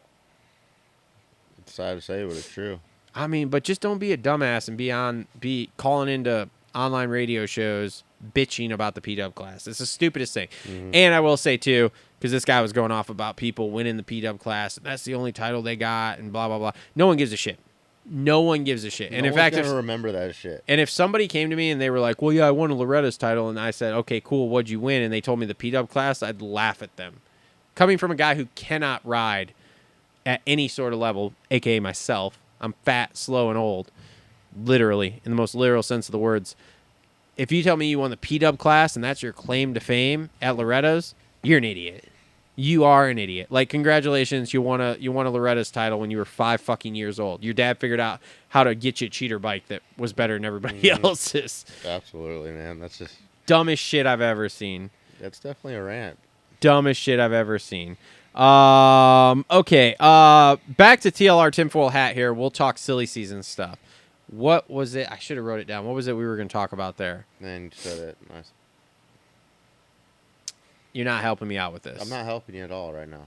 You got to figure it out yourself. All right, so I don't remember. Prado's going to go to KTM. Yes. Oh, it was Tomac. Is that career sabotage? Oh, yeah. Okay, so here's where this all goes, right? It gets very interesting because we have Tomac's going to go to KTM, which Chase is leaving. Because... Why? Who knows? That's the big question, right? So you have, if Tomac goes there and starts beating Chase, that's a bad look on Chase. Chase goes to Kawasaki and starts smoking Jorge, who now seems like he's going back to KTM. It's a terrible look on Jorge. There's a lot of, oh, this is bad. Now, the interesting thing will be if Kawasaki puts somebody else on that bike for Supercross. It doesn't sound like Anderson's leaving either. Oh, he is. Oh, he is leaving? I mean, that's what I've heard. Did you hear something in the last week or something? I just seen some stuff on him, and he was like, I ain't going nowhere. You know, he could have meant necessarily like he's racing. not retiring? He's not retiring, but... Because I keep hearing he's going to HEP. I'd not take that back. I have heard that he's going to HEP. I heard that is a deal, but... I mean, I can't blame him. He did really good on Suzuki's back in the day. But, you know, 2010's 2010. Yeah. I mean, bike hasn't changed much, so that's fine. Plastics are a little different. Outside of that, it's good. When are they going to get this fucking... At least the electric start? I mean, that's all they need to fucking really... I've heard it's been around for a long time. It has been. I've heard it's been like they've had it, they've redeveloped, they've had it, they redeveloped it. I heard they had one they were fitting onto Kenny's bike, and Kenny just didn't like it. Changed the balance of the bike or something. Vibrated something. I can't remember. So Tomac goes to KTM. Prado goes back to KTM. AP stays at KTM. That's KTM. Husky, Gas, whatever the hell happens there. Stu and what's his nuts? Hampshire. Yes. Kawasaki, Chase, and question mark. So where this gets interesting is the only person who's not signed, from what I understand, is Kenny. Now, there's an interesting thing there, though. Kenny, I think, has like a lifelong deal with Red Bull. But then he's making weird comments last week, bringing it up of like, yeah, I love Red Bull or whatever, right? At press day last week at Unadilla, which is interesting that he's just like randomly making these comments. So I don't know. I mean, he rode the Kawi. He had... No, he didn't. That was the only bike he didn't ride. Oh, he rode one. When? Mitch Payton built him one. Never rode it. Never rode it. Never got time. Mitch didn't get it built for him in time. He had signed the HEP deal by the time the Kawi got built. So he never rode that bike. I don't know that he sold that bike for a lot of money. I mean, yeah, there's a history there. PC built, I'm sure it was every nut and bolt you could possibly get from Pro Circuit on it. And then the fact that it was built for Ken Roxon, a lot of money out there. That's crazy. Crazy he was even riding the club bike, but he didn't get to ride that Kawi. Yeah. But I heard he hated the club bike, so. I mean, I feel like he's got a feel. He's either KTM, or Suzuki, or Honda. Well, I think he's got a deal coming from HEP, or like it's on his desk or something at this point. It's just the Kawasaki thing's interesting. Mm-hmm. And like Lewis Phillips is the one that threw that out there last week and kind of made everybody go, wait, what? Like Kenny could go to what? And like the thing is, it does kind of fit if Kenny wanted to go back to a true factory team, we'll say, right? He could go there, ride Supercross only. They've already got Marchbanks on a 250 deal for PC. Marchbanks will ride outdoors. Kenny will ride Supercross. There's puzzle pieces fitting together here with this. Yeah, but I still think it's a silly season rant. Like, it's not... or not a rant, but like a... It's a heavy just rumor. Yeah, it's definitely a question mark, but... I don't know if I see it happening. I don't know that I do either.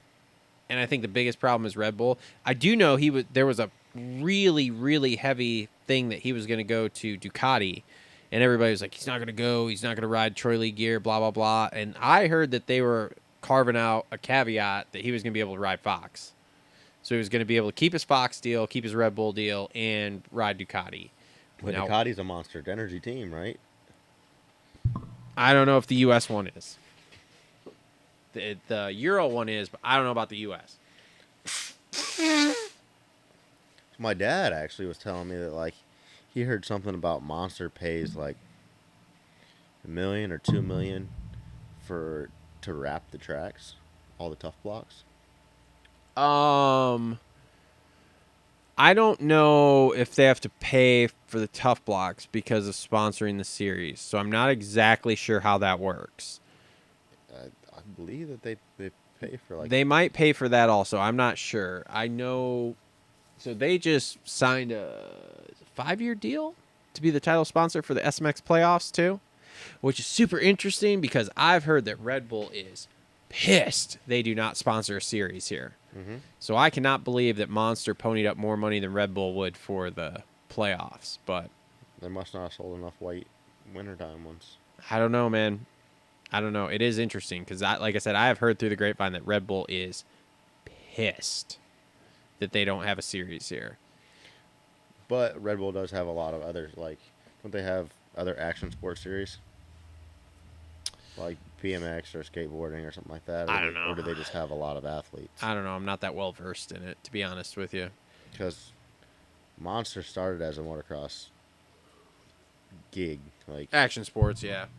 but they said they were big into, like, motocross was the first one. Yeah, that's true. That is true. Big dog.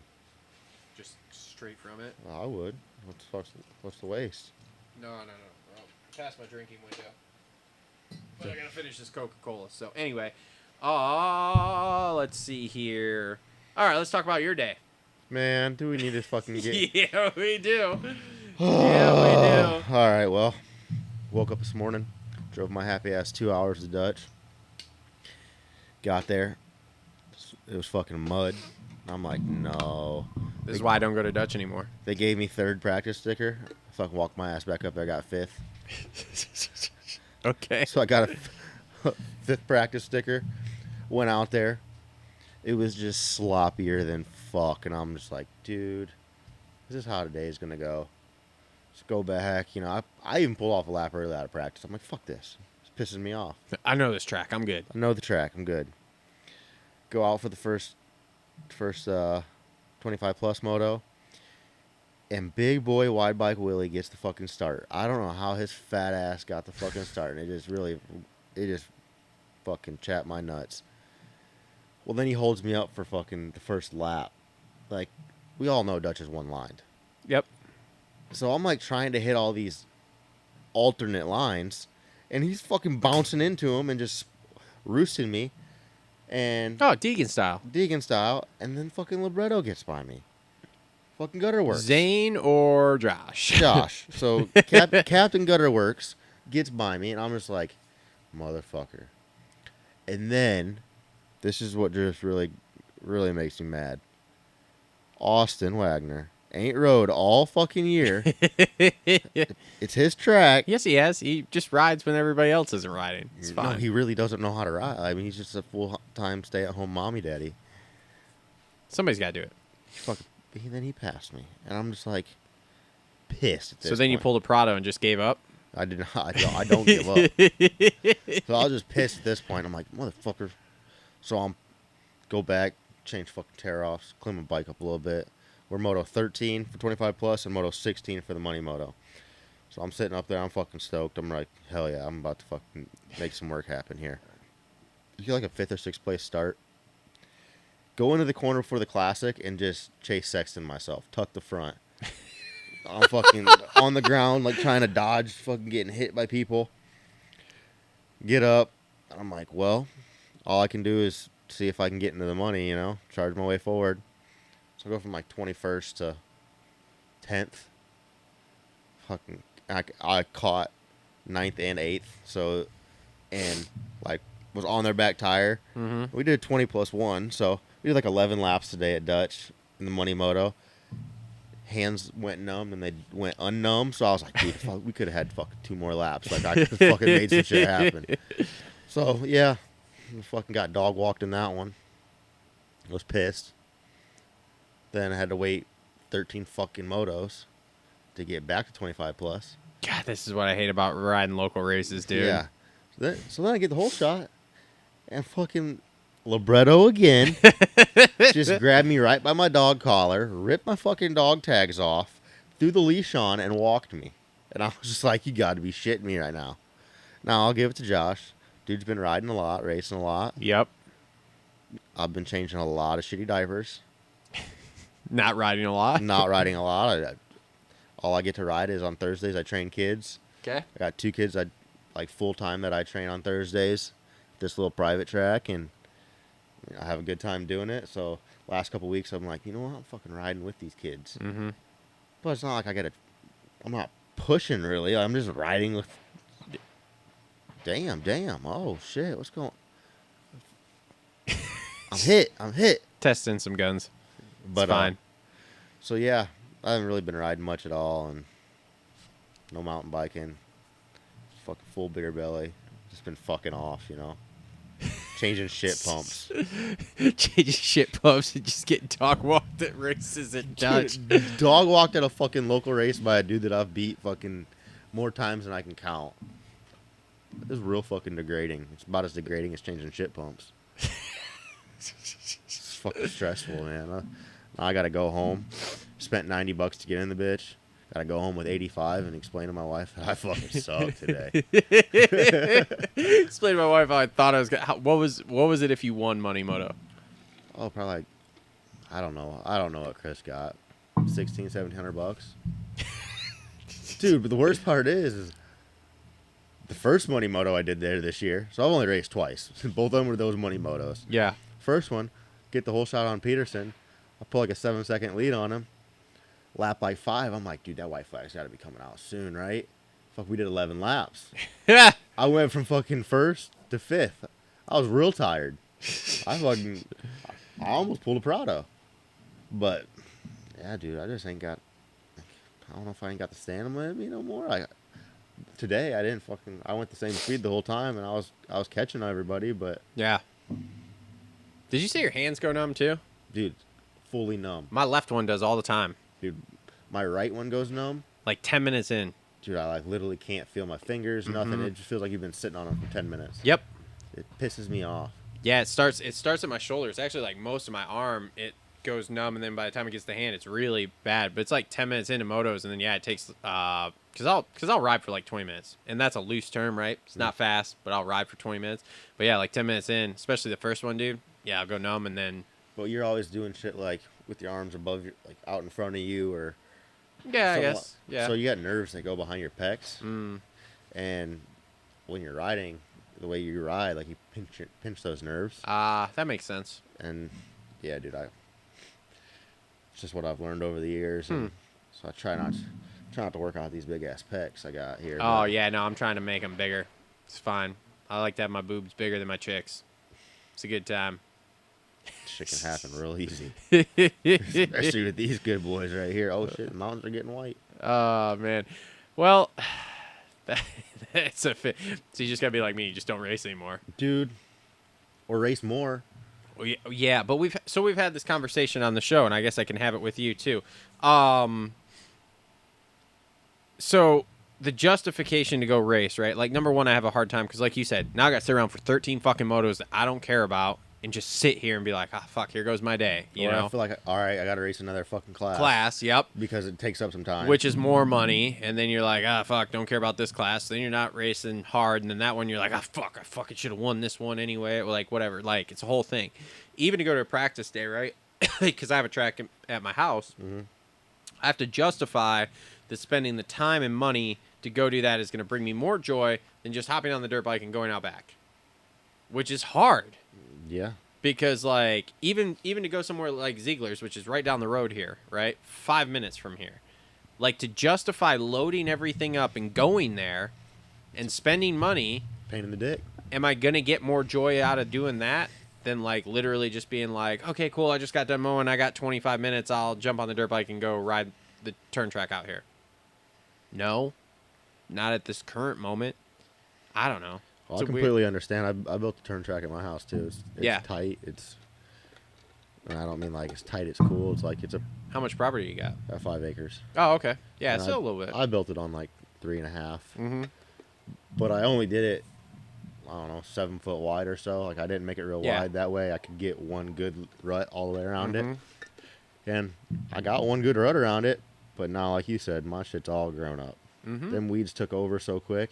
Yeah, this year's been terrible too because it rained so much. It was so humid.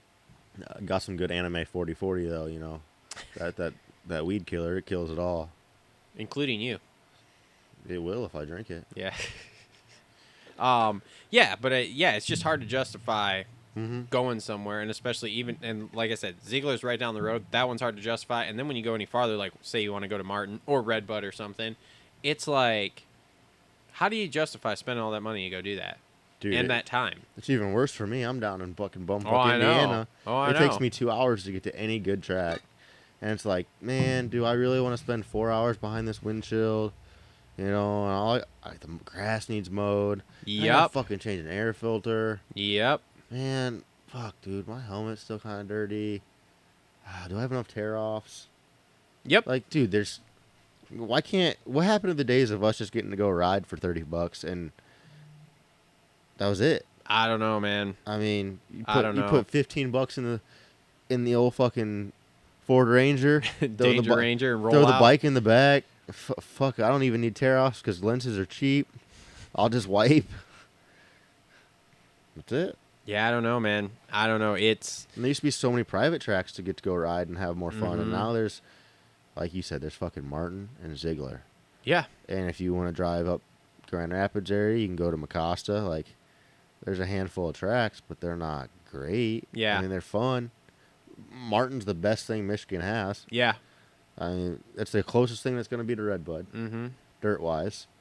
Paul does an amazing job up there, but Yep. But again, you're Even going to Redbud, and like I love Redbud, but how do you justify? I mean, like you said, I mean, I'm an hour and a half from there, so how do I justify 3 hours of window time? And then like if you go on a practice day, even you get 3 motos. you get 3 motos there, which if you're like me and you're right, well, I guess I don't know. The last time I rode practice there was C class, which is a shit show, right? There's just yellow flags everywhere, so you're not jumping. You got anything. 90 riders in every practice. Yeah. So it's just like, how do you even justify that, right? It's kind of one of those things where it's like, man, does Redbud do private rentals? Because I would pay a lot of money to go there with 10 of my friends and just ride. They don't. All day. I know. I wish they did. And it's all because of insurance. I know. Bud's Creek does it. Dude, I mean, I looked at like a couple of years ago, I was looking at like renting Ram Jam because like they do those private ones where you can go there for like 4 hours or whatever. I was like, dude, I'll just find a few buddies and like, fuck, it wasn't that much money. I think it was only like $400 or something. I'm like, $100 Dude, a when it pop. gets fucking cold out, I'm over putting a hoodie on and going to get carbon dioxide poisoning. Dude, I don't fucking ride unless it's a 40-degree day and I know they're like, man, this top 4 inches is going to be all right. It's going to be frozen underneath that, but that's the only way I'm riding in the wintertime. Unless someone wants to pay for me to go south or I got someone to tag along with to go south. You ever been there on a private rental, though, when there's only a few of you? No, I haven't. I don't think it'd be that bad. Maybe, but I don't know. Dude, I just spent so much time as a kid getting carbon monoxide poisoning. I'd be so sick laying in the pits area, just fucking. Yeah. I could see that. I could see that on like a regular open day, but like if you and like 4 friends were like, yeah, we're gonna go ride like that and rent it out, it might be all right.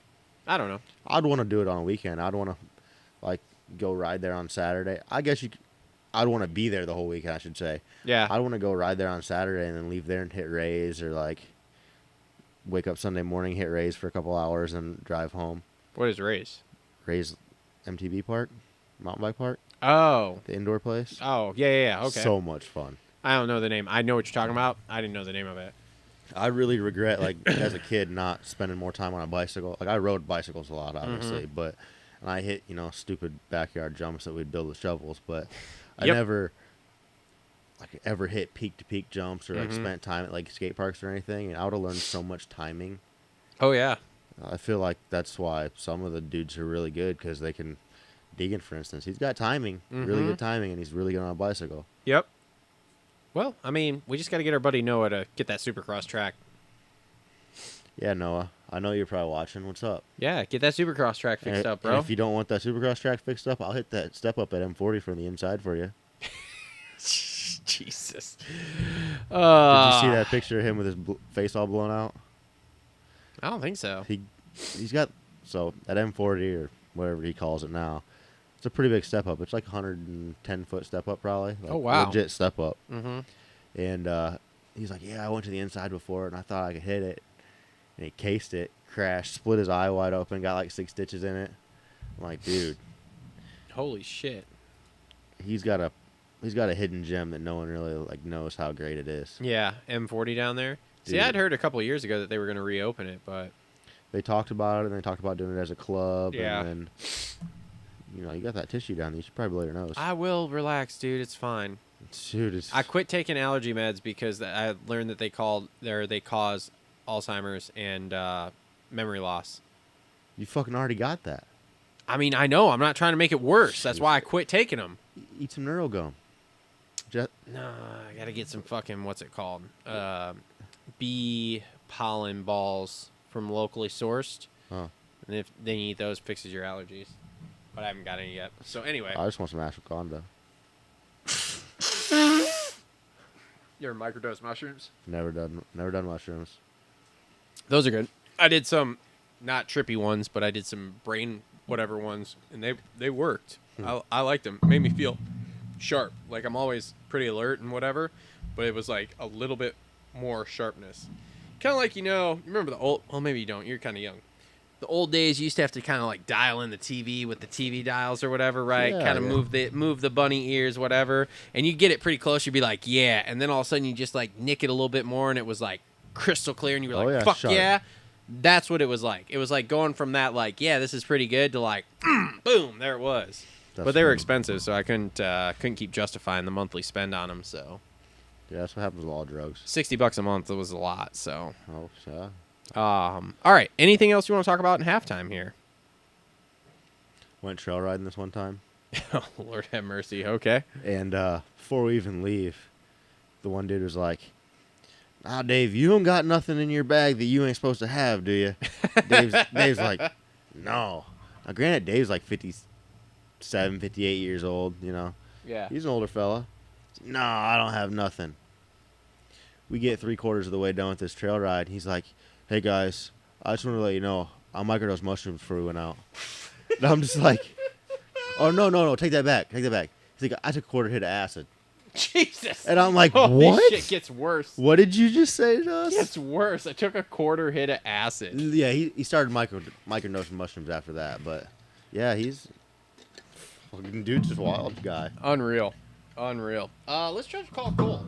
Because we were going to call him for halftime here, too. So let's try to call him before we jump in these 250s. You want to hear something cool? Yeah. You ready? Ooh, you got a little static shot going on, huh? I don't know. It's fucking weird shit. All right, let's see if Cole picks up here. Hopefully he does. He's probably using that Astroglide right now. He's all by himself. got Monk. Yeah, that's true. Oh, watch this. If he does answer, I got a great question for him. Oh, Cole, come on, man. He ain't gonna answer. He's gonna bitch out of this. Bitches about everything. He's probably busy, not doing anything. Walking his dog. That's fake news. His shared dog. That's fake. Aw, gay. Okay, never mind. Fuck it, I'm over it. Let's continue on here. Oh, wait, hold on. He's calling us now.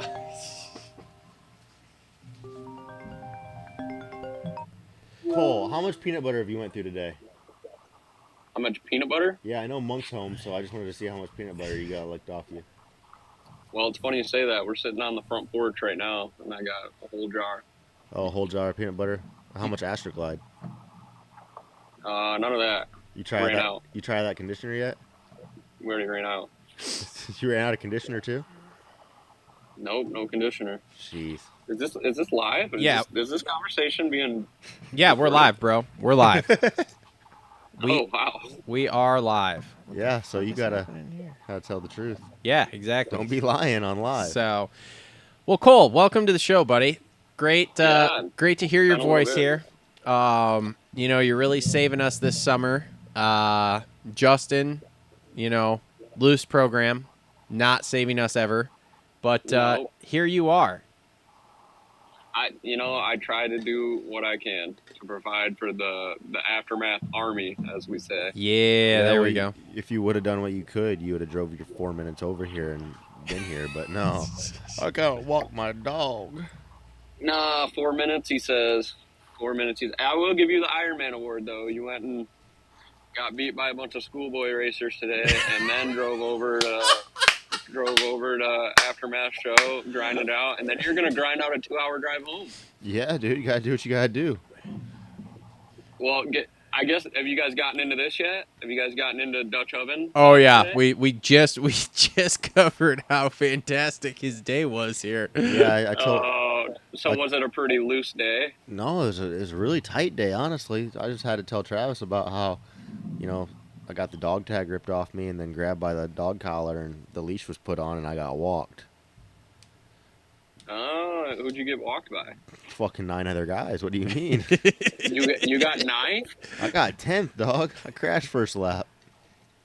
Danny Kuhn didn't beat you, did he? No, Danny Kuhn did not beat me.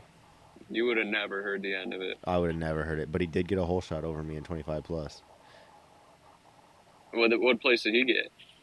He ended up getting 4th. 4th? Yeah, there's only 4 people in 25 plus. And you got 9th? No. I got Okay, I got so 3rd and what are we 20th. talking about with this 10th that you're fucking talking about? The Money- Money Moto? Yeah, The Money Moto. Yep.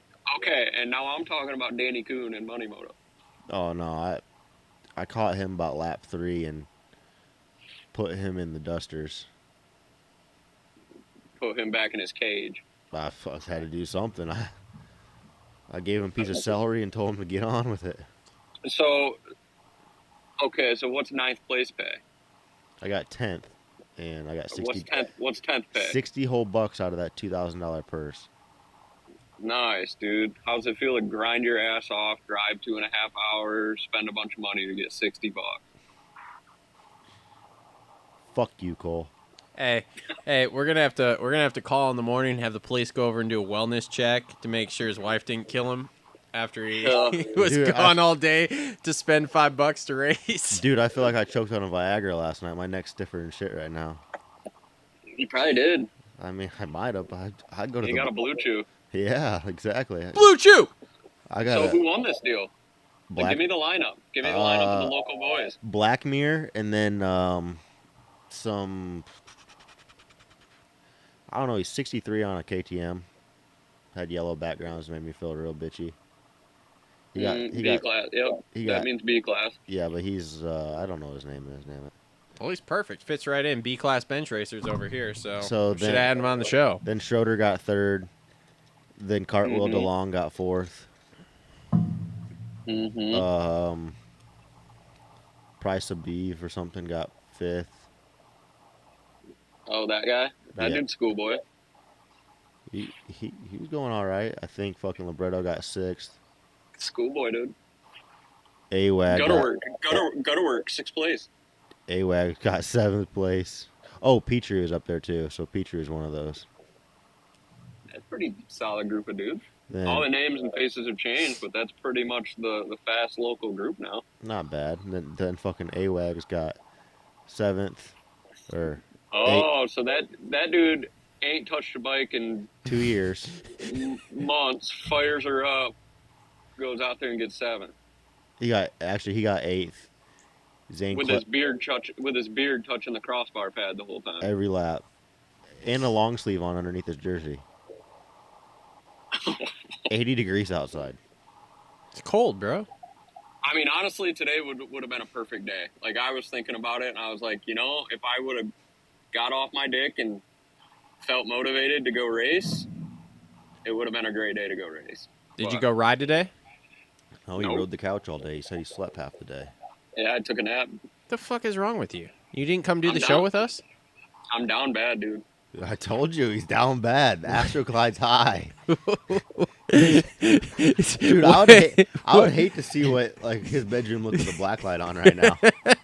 Jesus. God. No, we're down bad. Dude, you and Justin got to be like the two softest puppy shits I've ever met. What were you doing last weekend that you were fucking couldn't come do the show? I think I actually rode last week. What the fuck did I do last weekend? I don't know, but both of you bailed the fuck out. I thought for sure you were going to be like, yeah, man, I'm not doing nothing. I'll show up. I think I was cooked because I was still trying to recover from my one day in California. Unbelievable. Unbelievable. Did you get to hang out with Axel Hodges out there or what? I didn't, but what you want to know about that H2 side-by-side? I don't want to know shit about that Kawasaki. When do you get a test one that we can drive? Yeah. When you get I a would street love bike. I've got a street bike in the garage. Well, why haven't you brought that over for me to wheelie walk? Yeah, why don't you bring that thing over, ride it over real quick? Oh, I can't bring it over to Travis's because it doesn't have a handbrake on it. Because Max Boland's a fucking... Oh, boy. Here we go. Yeah. Here we go. Here we go with Max Boland and the handbrake. Look, dude, I got some extra ones in the box. We'll put a handbrake on that sumbitch real quick. All right, bet. So what do you got here? Like 600, 1,000? What do you got? 300. It's probably, But, no, dude, that side-by-side was badass. it looked like it was fun. 250 horsepower of pure supercharged chirp. Well, I guess it probably felt a little faster when you were in the back seat playing bitch. Guess what, dude? 43 grand. What's my Owners, influencer possibly discount? Your influencer discount? Yeah. You got me sideways. You think I'm spending 43 grand on a I don't know, side-by-side. probably 2.1 million followers. So, wait, what? Oh, You gotta probably have like 2.1 milli to get that. Actually. I think I could buy those by tomorrow. Yeah. You almost Can you just buy- spit can you beer buy- out. Can you buy the views too? You buy Sure. the views and the likes. And You the can buy engagement? hey, you can buy anything you want. I was going to say, there's a lot of Chinese people looking Just look for at money. Look at Bruce Jenner. You know what you can't buy? Love. The love of a woman. Oh, Jesus. Oh, God. She's probably watching right now. Oh man, no! I'm literally sitting on the porch with my dog, and we're just watching. I didn't say you. I said she's probably watching right now. Oh, probably not. But yeah. What else have you guys covered? Like, what are we doing on halftime? Are you guys just like listening to me yap, or? No. So we went through halftime here. So we'll run through this. Hang on. I was thinking about you about an hour ago, Travis. You were thinking, fuck. That was when the Astroglide was at its highest point. Dude, I got a You know really why? sick picture of when I was ripped, so it's awesome. So he's probably got You that. wanna- Anyway, No, you want to know why? You want to know why I was thinking about you? my dick was sitting on the counter too when I took that picture. Nope. I Okay. got my I was using my vacuum. Sucking himself off. Yeah. Did you buy a blonde wig for your vacuum? Because you know it's the only thing that can suck you right now. I was sucking the whole living room off, dude. That's He awesome. said my girl's a vacuum cleaner because I know she can suck me. The vacuum story is legendary. No, so okay, so the few things we went over here in halftime. Did you happen to listen to Hunter Lawrence on the 23 Media podcast there? Mm-hmm. Do you like how he called out the promoters for their media deal and doing a profit share and all that kind of stuff? No, I would like to listen to it though because. So you just said that you did listen to it and then you lied? Did I say I listened to it? Yeah, Yeah, No. I said, did you listen to it? You said, mm-hmm. Oh, hang on. I was Snapchatting, but I did see some bits and pieces of it on Twitter. You Snapchatting that brunette? No. Yeah, so he basically called out the promoters that they have, like, they need to do profit share, help the teams that way, blah, blah, blah. And then he throws out that WSX caused the SMX playoffs to come into existence. And I'm just like, wow, we're going down a road. We're going down a road here. Yeah, Hunter's my favorite Lawrence brother. I like him. He's getting better and better and better here. So he also was talking about how he wants a riders union. And I was like, man, this is not something I had on my bingo card this year, was you going down this road. But all right, let's fucking do it, brother. I'm with it. That's awesome. When your brother's the best guy in the fucking sport, you can do some stuff. I mean, my thing is like, I mean, honestly, like if you take his brother out of the equation, he's the best guy right now. This is why Hunter's my best friend. No, he's only your best friend because you had a 2-minute conversation about C10 trucks. Yeah, that's why we're best fucking friends, brother. Where did you have this conversation at Redbud a couple of years ago. He felt bad for you video. being so ugly, so he was just like, oh, I'm going to give this guy some confidence in his life. No. I recovered from that. It's called being a fucking professional, okay? Because I started with the joke of how good his brother was, which he did not find funny, by the way. And then I had to recover from that fucking nosedive, and I did. So you're welcome. Hey, your brother's way better than you. Oh, yeah. Just kidding. How's that C10 truck you got? Yeah. It fucking worked, all right? Let me powder coat the A-arms. Hey, at least I said something, because it's better than you and Justin just walking around holding each other's dicks looking at their bikes. Well, yeah, that is true, but Justin and I are kind of like this. We're kind of very not bother people, guys. Well, yeah, duh, me neither. However, he just happened to be literally touching my shoulder, so... Man, there's a lot of settings on this thing. Anyway. Where are you going with Mr. Hunter Lawrence I just was TLR tinfoil hatting it because I was like, this is interesting that he's now saying stuff that we've been saying for years now and going down routes that, like, I mean, I guess for lack of a better term, he's going down routes that Cooksey goes down, and we all know that's what I was gonna say. We all know how everyone feels about Cooksey. So then, and that's Cole's uncle. Yeah, and the other thing is like, okay, cool. Since I've gotten into this sport in the last 8 years, seriously, with the podcast and stuff, this is stuff that everyone in the pits talks about, but no one says out loud because everyone's scared of shit. So the fact that it's now being talked about out loud, I'm like, holy shit, this is incredible. So I don't know. There wasn't really anywhere I was going with it. It was just an incredible thing to fucking hear talked about, period.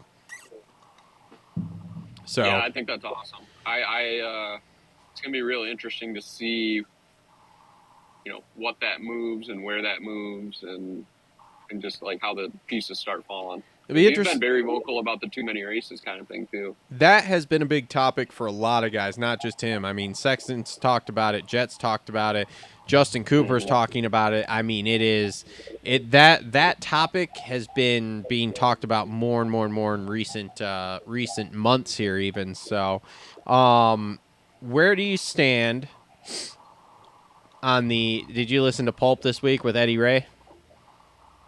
Yeah, I think my brain's bleeding still. That was bad. Where do you stand? Okay, let me ask you this. Where do you stand with the guy who called in and was like, well, you're not really saying you're sorry? I mean, he didn't. He beat around the bush the whole time. I mean, I understand that. Okay, look, here's where I went with this, okay? I was ranting because the way I got with this guy who called in was basically like, look, bro, the P-Dub class, all the mini bike classes, they're fucking cheater classes. It's what the fuck can I get away with? Ask Rigsby. Rigsby had a fucking stuffer motor in his 65. No, I did not. Well, if it was the one I bought from Jared Williams, then maybe, but that's... Yeah. I mean, I mean, if you want to start going down this road, like there were certain people that I went riding with that were at my house, and their bike may or may not have been in my garage, and my dad may not have looked it over while it was there. And these guys are racing 85 9-13 on 112s. I know. They're all. I mean, I might have had a 105 and 85 bike. I mean, I had a 105 cylinder, and we're going off on a little bit of a different road here, but I mean, we went riding one day, and my dad was like, or no, I came back in. I said, Dad, my bike's vibrating more. Like, what's up? And he's like, I don't know. Never even told me. And I didn't even know. I didn't even notice a difference. We went to Baja, fell, and a kid ran into my bike and broke the cylinder.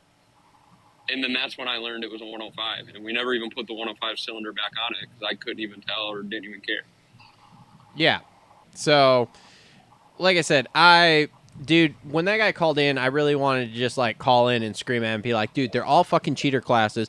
Literally, if you tore down the top 20 in the P-Dub class, every single one of them has something that's illegal. It may take us a while to find what it is, but every single fucking one of them has it. Something. Period. End of discussion. Who gives a shit about the PW class? Nobody! Mod bike makes it fucking PW mod. Like, who cares? Don't even regulate it. Why is there even a PW class? That's the fucking question. Like, also great. Also a great question. Like, fuck, dude. Get rid well, of because that's, for them, that's a money grab, though, because that's what? They got PW 1 and 2 or whatever. That's 80 entry fees of people all over the world wanting to say, oh, I went to Lorettas. My kid's going to be the next Jimmy McGar. Mm-hmm. Yeah. So, I mean, I get it. That's basically all that is. I get that point, but at the same time, there's fucking 9 mini classes that aren't going to fucking mean shit by the time they even hit an 85. None of it means shit. Like, no. To be honest, Loretta's is going to, it's not going to become irrelevant, but none of it's going to really mean anything. It's going to be the national championship for amateur and vet stuff here soon, but it's not actually going to mean anything because they're going to have, like, all the amateur, the real amateur stuff, okay? The real kids who are about to go pro is all going to move to the SMX Next stuff. But you got to be invited to that. I know. That's a whole nother road I don't want to go down, but... And then you got to do good at Loretta's to get invited, and then it's a bunch of... Yeah. There's other races. There's other races to go to. Loretta's isn't... Mini-O's, Mini-O. Yeah, like I said, Loretta's is not the only game in town anymore. It used to be for years, but it's just not anymore. And it still kind of is. But yeah, I was just like ranting about that guy acting like nobody else is cheating in the PW class. Motherfucker, everybody cheating in the PW class. It just drives me crazy, these people that think that other people aren't cheating. Bro, the whole thing is a fucking cheat fest. Anyway. Eddie Ray just sounded like I don't know, he sounded like an idiot. I mean... He was just trying to justify it that his kid sucked and that he wasn't going to do very good. That's why he had a cheater bike. Yeah. To sum it up. Yeah. Instead of going on and on and on and on and on. But him and Jessica Patterson are both ogres, so, I mean, of course they're going to have an ogre kid. Jesus, God. Oh, damn. I mean, they're both big people. Just right for the jugular, huh? Just going straight to the ogre. Facts are facts. Might even be... Wow. You been drinking, sir? Hey, you worry about yourself over there. We're on our third Rocky Mountain. Rocky Mountain ATV MC fantasy drink? Yes. Mm-hmm. Yes. Drinking Rocky Mountain MCs? Maybe. Yep. I'm over here reading the freezer inventory, too. What did you... I just got done watching the race, and I was going to say, well, I just watched First Moto, but these boys in trouble with Cole Davies? Outdoors now, too? Nah. There's a chance, dude. Nah. Let the dude get it. I don't know, dude. The kid's 17 years motivated. old. Let him get... He turns 18 Thursday, they said. Yeah, I guess it was only his third race, His too. third race ever outdoors. He shows up... He had a chip on his shoulder, too. On the podium, he made sure to mention, like, I'm not just a Supercross guy. Maybe. I don't know. We haven't got to 250s yet, so... Hey, But I just wanted to throw that out there. I think these boys might be... Maybe. I think Shimoda's showing that he's like the heir to the throne in the 250 class now. Maybe outdoors. Yeah. Yet to be decided in indoors. But I I don't know. I think all of them are going to have their hands full of babies. You think Jet let Hunter win that second moto? Haven't gotten that far yet. Oh, Lord have mercy. Haven't gotten that far yet. Well, so you want to know what I did yesterday? No, what'd you do yesterday? Cry yourself to sleep? Didn't watch the race. I went golfing with Rusty Nuts because it was his birthday. Oh, boy. And then I went up to Grand Rapids to a car show with my dad, and I was passing out TLR Coatings business card. No, he wasn't. That is a lie. He didn't have any. You don't have any business cards for me. He was probably passing out. I know, because you don't even have any. Yes, I do. They're right on the desk every week when you come in here for the show, dude. Whatever, dude. All right. So okay, yeah. So that you want to talk some Prado? There ain't nothing to talk about. Where do we start? How he was trying to get fired yesterday by not qualifying for the race. Hey, look. So I was Twitter fingering. I blasted one tweet out yesterday, but I made sure it was a good one. Okay, what was it? You ready for it? I'm ready for a NANO Extreme painful take here. This is not a NANO Extreme painful take, Travis. This is an Alias MX awesome take. Okay. So, Prado, well, yeah. So I said the easy way out for Jorge Prado is to let Davey Millsaps organize his locker. That's pretty good. That's pretty good. Davey Millsaps himself actually chimed in and said, "Now that's funny." That's awesome. Oh man, that's great. That's fucking great. Yeah, dude, it's I mean, everybody kind of shit on me, but I was I wasn't very high coming in. If you remember correctly. Mm-hmm. Yeah. And everybody told me I was an idiot, and now I'm looking like I'm nothing but a G thing. I mean, just make it blatantly obvious that you just want to go home is the thing here. Like, I think the funniest part is he's like, fuck it, I'm going to ride like shit. I'm not going to qualify. Yeah. And then, boom, top 10 rule. Which, did you even know that existed? Because I didn't know that existed. I didn't, but I did see photos of the rule book, so. Well, I believed it existed. That's why he got 41st gate pick, but still, it's just like, yeah. Because I'm here to tell you, dude, I did a qualifying show yesterday because I was just like, dude, I got to talk about this, of him having to get of him wanting to get fired here. Because at that point, I didn't know the rule existed, so I was like, he's going to go out and just flop this LCQ and just go home. Like, that's what's going to happen. And then we'll see him at A1 on a KTM. That's it. And I don't know. I'm doubtful. Well, the other thing to that is like wasn't he on record? Maybe it was on Gypsy when he was jerking the Kawi off for 3 hours. Yep. Didn't he say something about how the gas or the KTM, whatever you want to call it, sucked in Supercross and was never comfortable on it and wasn't good on it and all that? Maybe. Did he not say that? Maybe. I don't remember. Yeah, I could have swore he said that. Maybe I'll have to go digging through that and find that and clip farm that. But I could have swore he was on record saying that the KTM sucked in Supercross and all this. Like, honestly, man, like, just the way he's went about this whole thing and just, like, the way the interviews have gone and the whole attitude with everything, I hate to root against somebody, but I would love to see him go back to the KTM and still get his ass kicked. I think he's going to. The KTM is not worth 10 seconds a lap. The KTM isn't what it is in Europe either. No. Like, they got different frames and stuff over there. Yeah. Shoot. I was just going somewhere with that. And listen. Yeah. Like, if he didn't have if he wasn't a 2-time champ, like, 6th in points is pretty respectable. Uh-huh. Like, that's way better than what I thought for how things have been going. But, yeah. And not a 2-time national champion, a 2-time world champion. Yeah, world champion, whatever you want to call it. No, I'm just saying, like, that's a little bit more higher up than just saying, I'm a 2-time national champion. Well, they call our guys national champions, and I believe our national champions are better than those guys. But yeah, at this current point in time. So maybe 4 years ago, I would have said yes, the GP guys are better. But with Jet and Hunter Lawrence, and what we've seen out of Chase Sexton more recently, I think we've got the best guys. So there is an interview I watched just before we started the show on YouTube, where I listened to it, and it was Hurlings and Cairoli talking about Prado and the U.S. thing.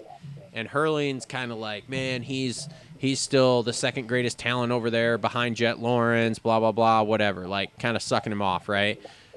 Then you got to Cairoli.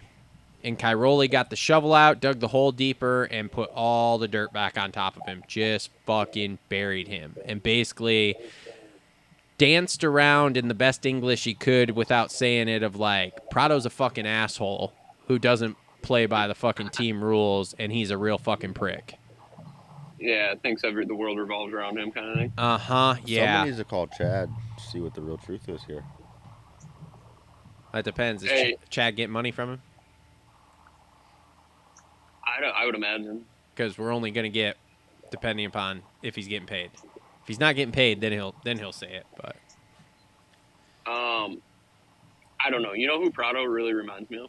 who? Rene Cartier. Probably. Spiky shit. These like This spiky shit. I need to sleep in a west-facing room so the sun does not wake me. Something like that. I think I'm going to her. Did you watch the press conference? Yeah, I did. No, I didn't. I lie again, but I saw clips. So does that count as watching it? no. Did you see any clips of the Degan and Jet thing? Because I haven't seen any of that, but I heard it was great. No, I did see the clips of Joe Shimoda casually dropping motherfucker. Yeah, I seen that. Which Did is you see awesome. that one? No, I didn't see that one either. He said, Well, so the question was like, what did Degan say to you or something? And he just kind of was like, yeah, he was saying like motherfucker and all this kind of stuff, and then explained the situation. That's awesome.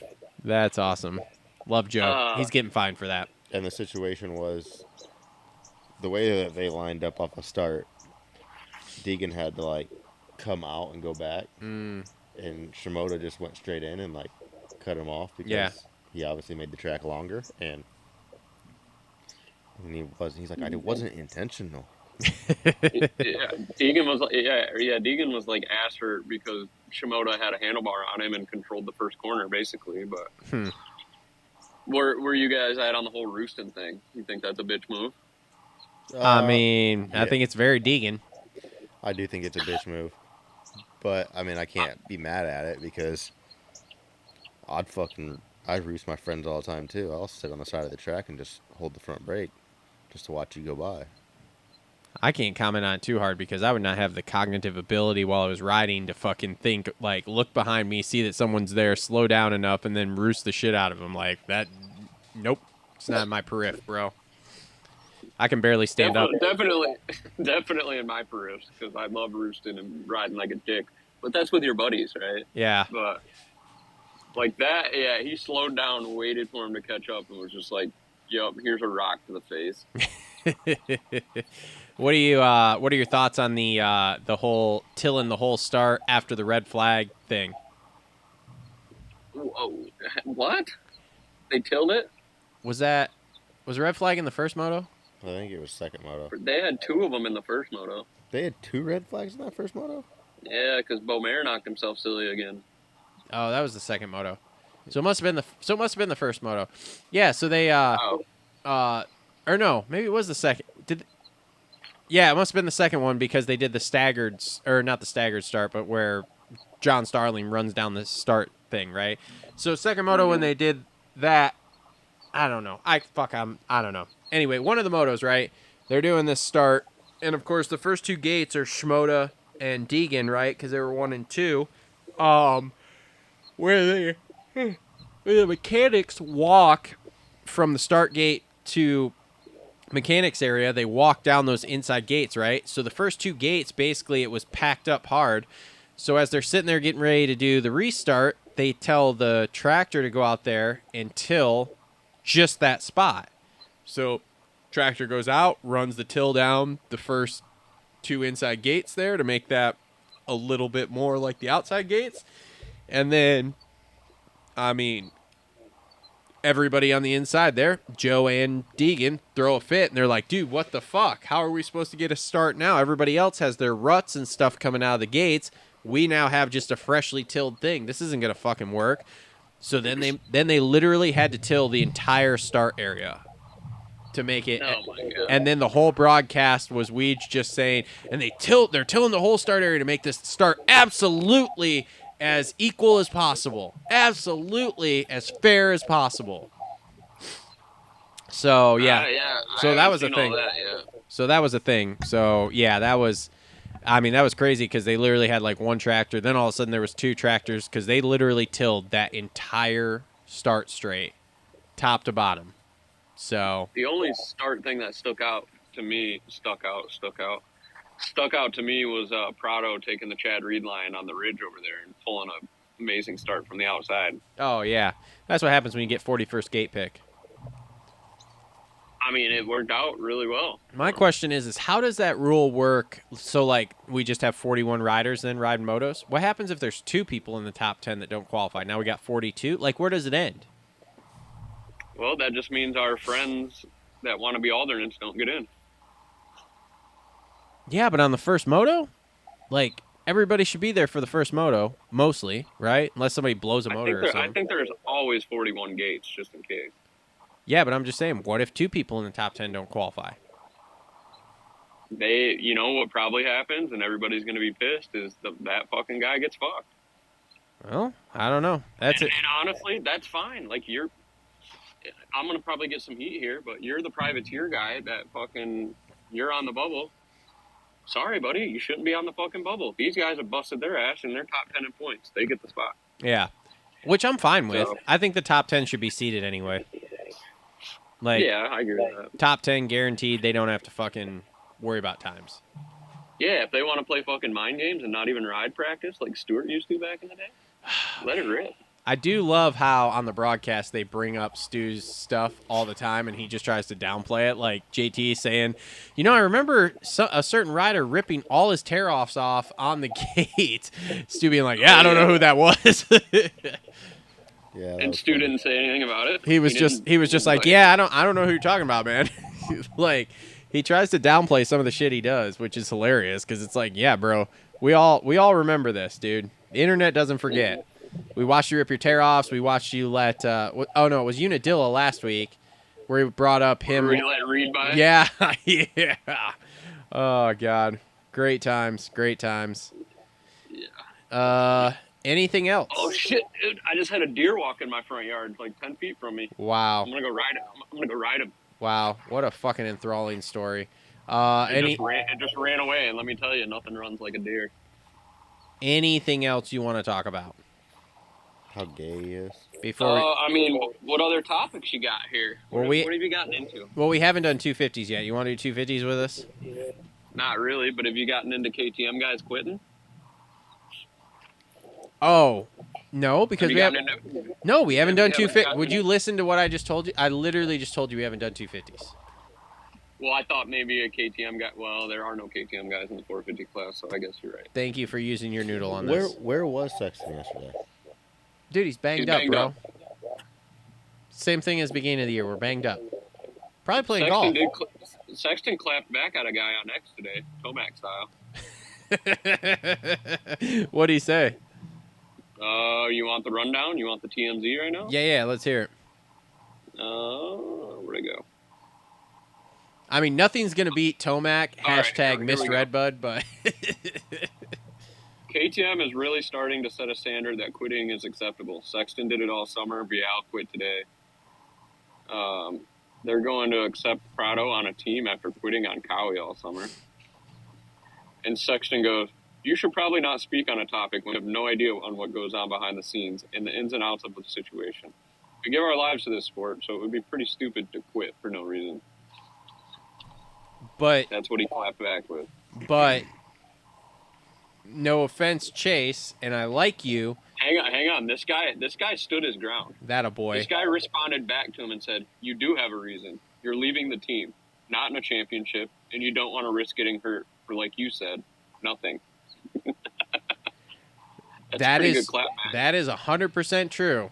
Make sure to thumbs up that guy's fucking tweets or X's or whatever the fuck they're calling them now. Just did it for you. Gave it a nice fat heart. Sweet. That is not a nano extreme painful. That was a nano extreme painful take by Chase Sexton there. Like, Oh, like, bro, like, I'm sorry. You are not riding because you don't want to ride right now. Period. End of discussion. You're not sick. You're not really hurt. If you were in this title fight, you would fucking be here, but you're not. So, like he said, you're going to a new team. You don't want to be banged up. And all it's going to take is for you to tuck the front in the first SMX race here. And I bet you're banged up, and we'll see you on a Kawasaki at Des Nations. mm-hmm. That's it. Because I'm here to tell you, if he don't race all 3 SMX races on a KTM, he will be on a Kawasaki come Des Nations. No, there's no way he's riding a fucking Kawi at Des Nations. Want to bet? That would be I do want to bet. How much? Because one, Kawasaki doesn't let the riders go to Des Nations. 2, why would you ride a brand new bike with 3 weeks to go represent your country? That would be the stupidest, dumbest thing I've ever heard in my life. You think he wants to ride that KTM anymore? I think he wants to ride it for his country. No, I don't think so. I don't think he's that serious, dude. Well, the bike's already prepped. Jade Dungy posted a picture of the MXDN bike already. So. Well, that's fantastic. We'll see October. What are they doing? They're gonna call Zim back for him at Kawi? I don't know. That would be pretty cool, though. Mm-hmm. That would be cool. But, no, he's not riding a Kawi at MXDN. That is a Nano Extreme painful take. Why? Did somebody at Kawasaki event last week tell you that he wasn't going to ride a Kawasaki at what's it called? You got some insider. Oh, okay. Do you want to win Des Nations, sir?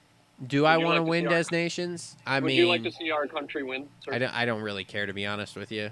I think the race. Oh, cool. Let's be the laughing stock of the world. We're going to send Sexton on a bike that he's barely ridden, and we're going to send Tomac on a bike he's never ridden. We might as well put Tomac on the KTM already. Barely ridden. He's been riding it all summer. Oh, so the bike that Jade prepped might be Tomac's? Ooh. Oh, that'd be cool. Oh, here we go. TLR Tinfoil Hat. Allegedly. Entertainment purposes only here. So no, you're fucking cracked out. He's riding the KTM. Okay. All right. Well, we'll see. We'll see. If he makes it through you want to make a bet? I can actually make a bet with you. You'll actually pay up. I mean, if he makes it through all 3 rounds of SMX, then yes, I think he rides the KTM there. If something happens in this first round of SMX and he's out, then he goes straight to that Kawasaki and starts riding. Nah, still a painful take. No, it's not, dude. Still it's a painful not. take. You think he's not riding that Kawasaki right now? I bet he's riding it, yeah, but okay. I don't know. All what right. do you think, Colorado? What do you think, Colorado? Yeah, I don't know. I don't think the KTM would let him ride it yet. Yeah, he's ridden the bike. He rode ridden it before he signed. Yeah, but I don't think that he's still in contract. He's already moving his program over to, I guess Jack Chambers has a facility or something. Oh, this is getting better and better. So he's already got a place to ride that no one else is at. Yeah. Okay, cool. That'll make sense. Jack Chambers rides Kawis too. Uh-huh. But when did Jack Chambers go away from riding at Lawrence's? He hasn't been. I don't know, but Sexton hasn't been riding at the Bakers. He's out of there already. Jack Chambers hasn't been riding at Lawrence's anyway. I thought he was riding. I think he was at the Nest because he's been working with Zacho. Maybe you're right. I didn't realize that was the Nest. So. I don't know, dude. We got the Nest. We got the Snake Pit. We got the 83 compound. We got the fucking. Yeah, but he's not riding somewhere. He's not riding somewhere like that where there can be he's not riding at the Nest where there's random people that can get pictures or videos of him riding. But could he be riding at Jack Chambers' place on that Kawi? Yes, he could. I don't even know where Jack Chambers' place is. Somewhere down south. Kev rode there. It's in Florida. Is it? Yeah, he's not riding anywhere public on that Kawi, but he's riding that Kawi. There's zero chance he hasn't started riding that Kawi. Let's talk about Chambers. How much money have you talked to our friend Eric? No, I haven't, but I could ask him. Be like, do some digging. Yeah, I was talking to Eric about doing a collab on that gear. Yeah, what's the word on that? We got to talk some more. That gear's sick. I like thought that. it was cool too. I've had a couple people not like it though. So I think it's a crime that it's not being produced. when he told me there was only one set and that was it, and it was for him, I was like, what? Yeah, that's a crime. I know. Make 2 more sets. Let me get one. I want to feel exclusive. Dude, I'm trying to buy a whole container full here. A whole No shipping way. container, or Yeah. just like a tote? No, like a shipping container. I like money, dude. It's gonna print money. I like selling stuff. Well, you're not printing money with all these painful takes that you got going on. Dude, when Sexton shows up on that Kawasaki, I'm gonna fucking whip my dick out and smack you in the face with it. Whoa. Okay, goddamn. I'll tell you what, dude. That Jersey's Mike sub, or that Jersey Giant sub, that was good. Homeboy gonna fall asleep in the chair over here. Dude, I've been up Yeah. for 5. Full of carbs here. Oh, hey brother. Hey brother, if you need a place to stay, I got plenty of room. I bet you do. No, dude, he's got to go change some shit filter tomorrow. I do. Come change my shit filter. But this is getting real That's gay. the gayest thing I've heard all fucking day. Talk about a nano extreme. You know what? We better send you with some nano extreme because it's gonna be painful for him getting his shit filter changed. We might have to send him with that max power or that. Yeah, we'll get the nano extreme pain relief with the max power lubrication there. Get his shit filter changed real quick. This wow, we are We just went down a road there. We just went down a road. going down a road. Yeah, that's pretty good. So, Pretty good. all right, man. Well, we're going to get this show wrapped up. Appreciate you picking up there, calling back, whatever the fuck you want to say. So, Yeah, I probably didn't provide much insight or anything, but that's Well, okay. you did decent. I ain't gonna lie to you, but you know, you're still a pussy. Hey, at least you. what place would I have gotten a Dutch today? Honest answer. Well, if Jordan got 11th, you'd have got 12th. Oh, no, I said honest answer. I said honest answer. Hey, I'll give it to him. He was going good for about a lap, but he had that wrist problem again that he somehow comes up with out of nowhere, and it just hurts. It just hurts so bad. That's because he's the high score on Pornhub. He probably is. Well, yes, they just had a kid. He probably is. Well, he got last time I rode with him, his knee was hurting. Oh, not it was his knee then. I don't know what he I got don't know. going. He did have a blue hat on today, so. He was blue hatting a lot. Well, I mean, yeah, but hey, this is a surprise. His actual dad showed up to watch him race. Oh, really? That's pretty cool. I mean, yeah, Right down the road. 30 years old, first time you ever watched him race. We're making progress. That's cool. Come see the grandkid and everything too. I don't think he's seen the grandkid yet. Was the grandkid there? No, thank goodness. No. I know the grandkid made the debut at Moreland. Moreland's had a big money race, I hear. Yep, I heard about that.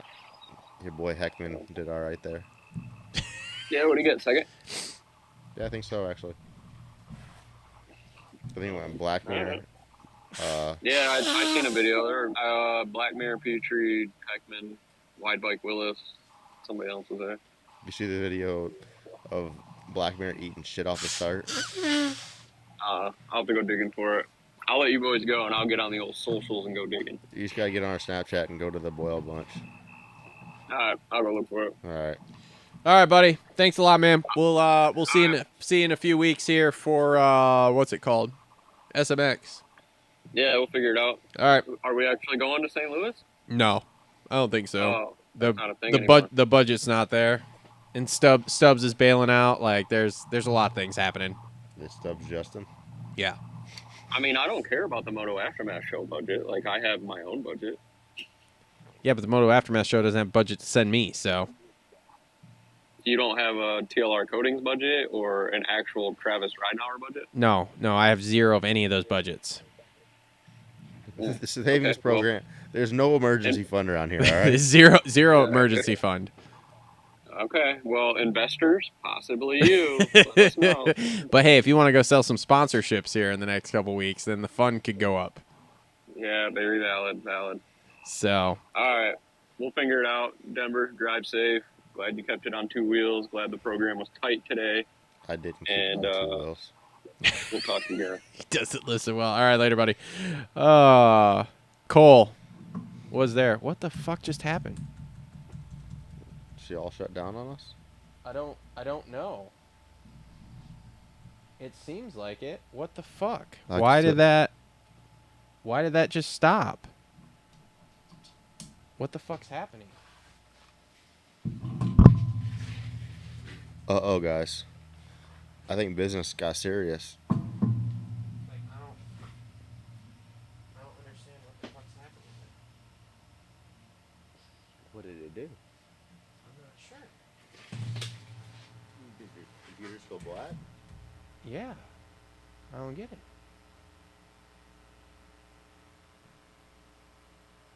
Does that thing die? Does everything die? Yeah, because it's recording on that hard drive. Which is why I don't understand what's happening here. Because it's like plugged in and everything too. I see that. Light's even green. I mean, the camera's still going, so like, I guess we're still okay with that, but what the fuck is... Doesn't even feel hot or anything. I don't get it.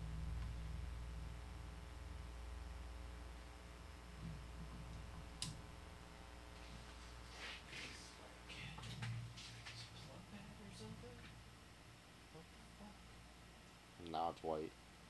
Oh, now it's rebooting. What the fuck? That's weird. I don't know what the fuck just happened. We got it figured out, though. I mean, maybe. We have to start completely over. No. I'm fucking with you. No.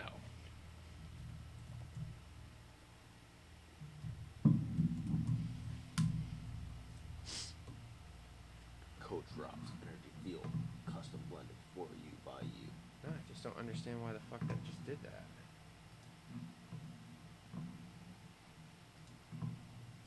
Is it still recording? Light red. I don't know if that means it's recording or not. That's still recording. Let's see here. What's that camera do over there? So that one would record you if we had somebody running the switchboard. Oh. But since we don't have somebody running the switchboard, We just got the solo go over there. yeah, I guess we'll...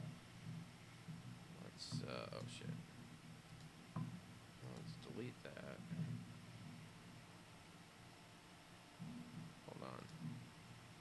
Stop recording, stop streaming. I have no idea why the fuck that just happened. What a shit show. Loose program. We ain't even gotten to 250s yet. Yeah, I know. I don't get it here. Like, I mean, like, we're good because, like, that's still going. So, like, we can keep going here. It's okay. Don't stress out. I'm not really stressed. This is why we do backups. Because it records that there and the audio there. So we should still have everything. We should be just fine on that. It's just I don't know what the fuck happened here, why that shut off. But okay, let's keep going here. I'll just edit this in the old school way. So let's do our 250 race recap brought to you by our friends at Flo Racing. Make sure to check them out for all your small bore bike needs. 65s, 85s, 50s. They can help you out with all that stuff. ProFlowRacing.com. Parts, instructions, accessories, all that kind of stuff is there. And if you need some help, you can contact Scott, and he can help you out for sure. So Degan goes 2-1, stamps the day. Did you see the video, though, of Duff holding out the 2025 champion pit board? And then, like, Deacon going by last lap. No. Oh, man, it's going to be eclipsed. I promise you that. What, like, did the pit board say something else on it, I or? said, like, 2025 champion or something Okay, like that. what'd Degan do? It was just as he went by last lap. Oh, gotcha. It was just cool. Gotcha. It was cool little video. No, I did not see that. All right, let's talk penalties here. So the red flag in the first one, they were throwing the red flags. Obviously, all the medic flags and everything are out. There was a multitude of guys, including Joe and Hayden, who jumped jumps while that was happening. So they got penalized. That was how Davies ended up winning that first moto. Yeah, I've seen that. Because, like, Joe got penalized, moved Davies up, and then Dees got penalized, moved Davies up again. Now, at first, I thought they weren't going to penalize anybody else but those two. And I was like, whoa. that video you just showed us that showed what the actual refs looked at or whatever definitely shows more people jumping it. Now, at the end, I think they did end up docking a whole bunch of different people for jumping it. But again, I said this in the reaction show, I'll say it again. If I like that AMA was sticking to the letter of the law with the rule book for it, but also it's kind of one of those like, well, it was a red flag situation, so like they're coming. I don't know. It's a real weird thing for me. I'm not necessarily excited about it. I'm not disappointed about it. It just kind of is what it is in my opinion. Right, it is. It was odd. So, but Degan's still, like I said, great on the day, going 2-1, first overall, gets the championship. Here's an argument we can have or talk about. How many championships does Degan have?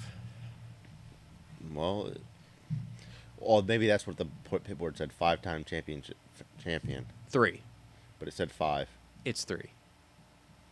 And I'm going to get a slew of shit for this. Because you don't count the SMX as championships? I'm not going to count SMX championships until the guys who are out of the class, or the guys who are out and retired, who won championships when SMX didn't exist. Because here's what we're going to hang our hat on now, right? Degan is the winningest 250 rider ever with 5 titles or whatever, 6 if he goes back and races 250 Supercross and wins that. Okay.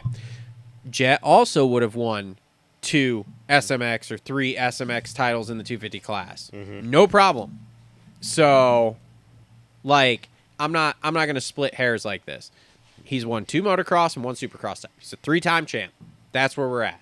He's also won 2 of these SMX titles, and I already put this in one of the other videos too, and it was kind of back and forth a little bit. Like, most people were like, yeah, the SMX ones don't count. I don't think they should necessarily count toward the title, but, I mean, it is a prestigious thing. When it gets to the point that Deegs is the only one left, and Deegs in his class, we'll call it, in 450s, and everybody else who didn't have SMX has moved on, and we can start saying that. However, right now, no, I'm not going to say he's a 5-time champ. He's won the playoffs twice, these new playoff series they've got, and he won 2 outdoor titles. He's a 3-time champ.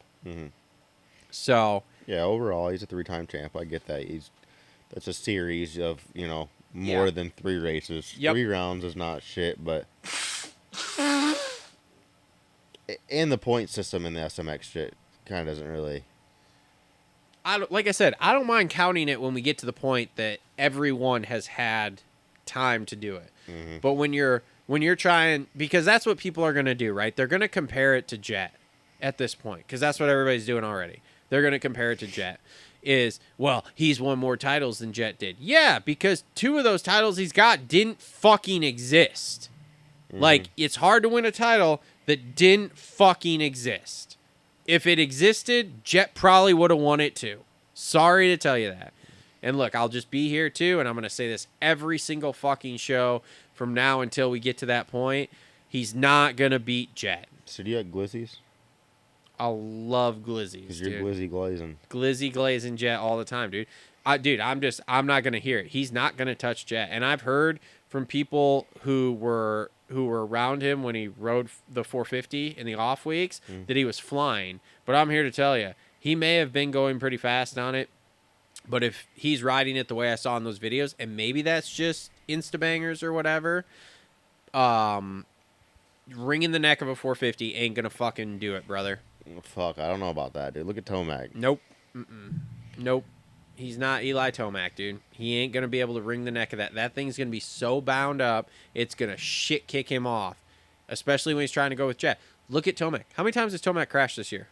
Yeah, more than normal. And what's the cause of it? Well, the speed's going up because of Jet. Bingo. Jet and Hunter have raised the bar again. Bingo. Jet personally has raised the bar. Hunter is obviously his brother and with him every day, so he's going to raise the bar. But, I mean, I think that's one of the reasons Prado ain't doing shit is the bar is raised. Yep. 100%. 100%. And I think some of the 250 guys overseas like running MXGP, I think that the bar is raising for them too. Mm-hmm. I think DeWolf. I think, what was that fucking starts with the A last name? Adamo. Adamo. Yep. I think them dudes are raising the bar up a little bit over there. Yeah. Yep.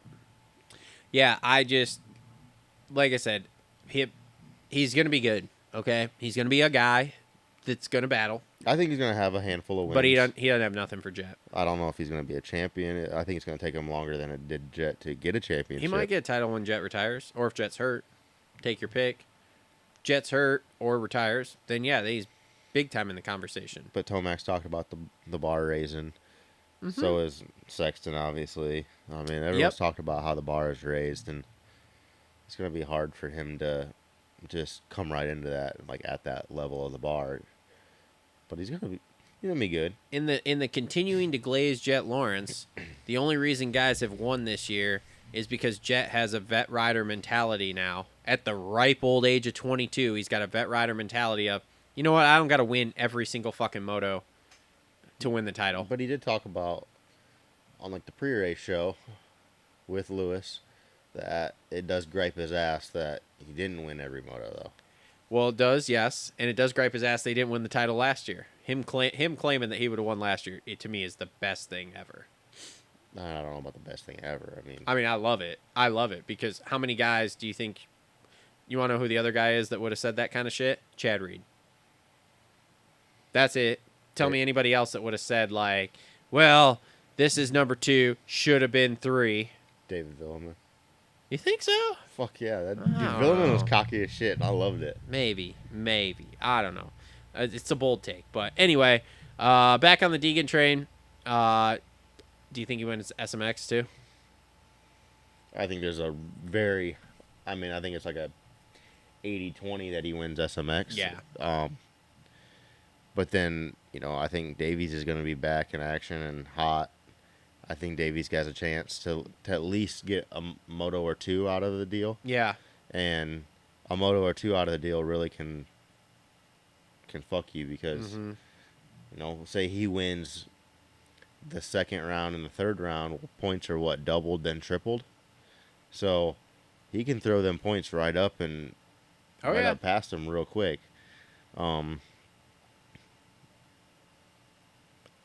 I think that he'll have majority of the wins, but I don't necessarily know. Dude, Davies for a 17-year-old kid has talent that is. Davies could be a real problem for him here in this SMX shit. I think Davies is going to raise the bar a little more than Jet. I think that Davies might end up being more of a problem for like a Jet speed than what Hayden was. Yeah. I think Hayden has the dog in him, like they say, to want to be there. But I think talent-wise, when Davies if he wins a title, then he's got 1 year to, challenge it. But, dude, I think, Davies has just as much natural talent as Degan does, and I'm not even trying to boast on Davies. I mean, 17-year-old kid, I got fucking 12 years on his little ass, but I think that there's a chance. The kid's good. Yeah. Hayden's great. Like, I'm not gonna say he's not great. I've never said that the kid can't ride. I've never said he's not a great rider. He is. He's done things that other people cannot do, and I think he's gonna have moments though where he can.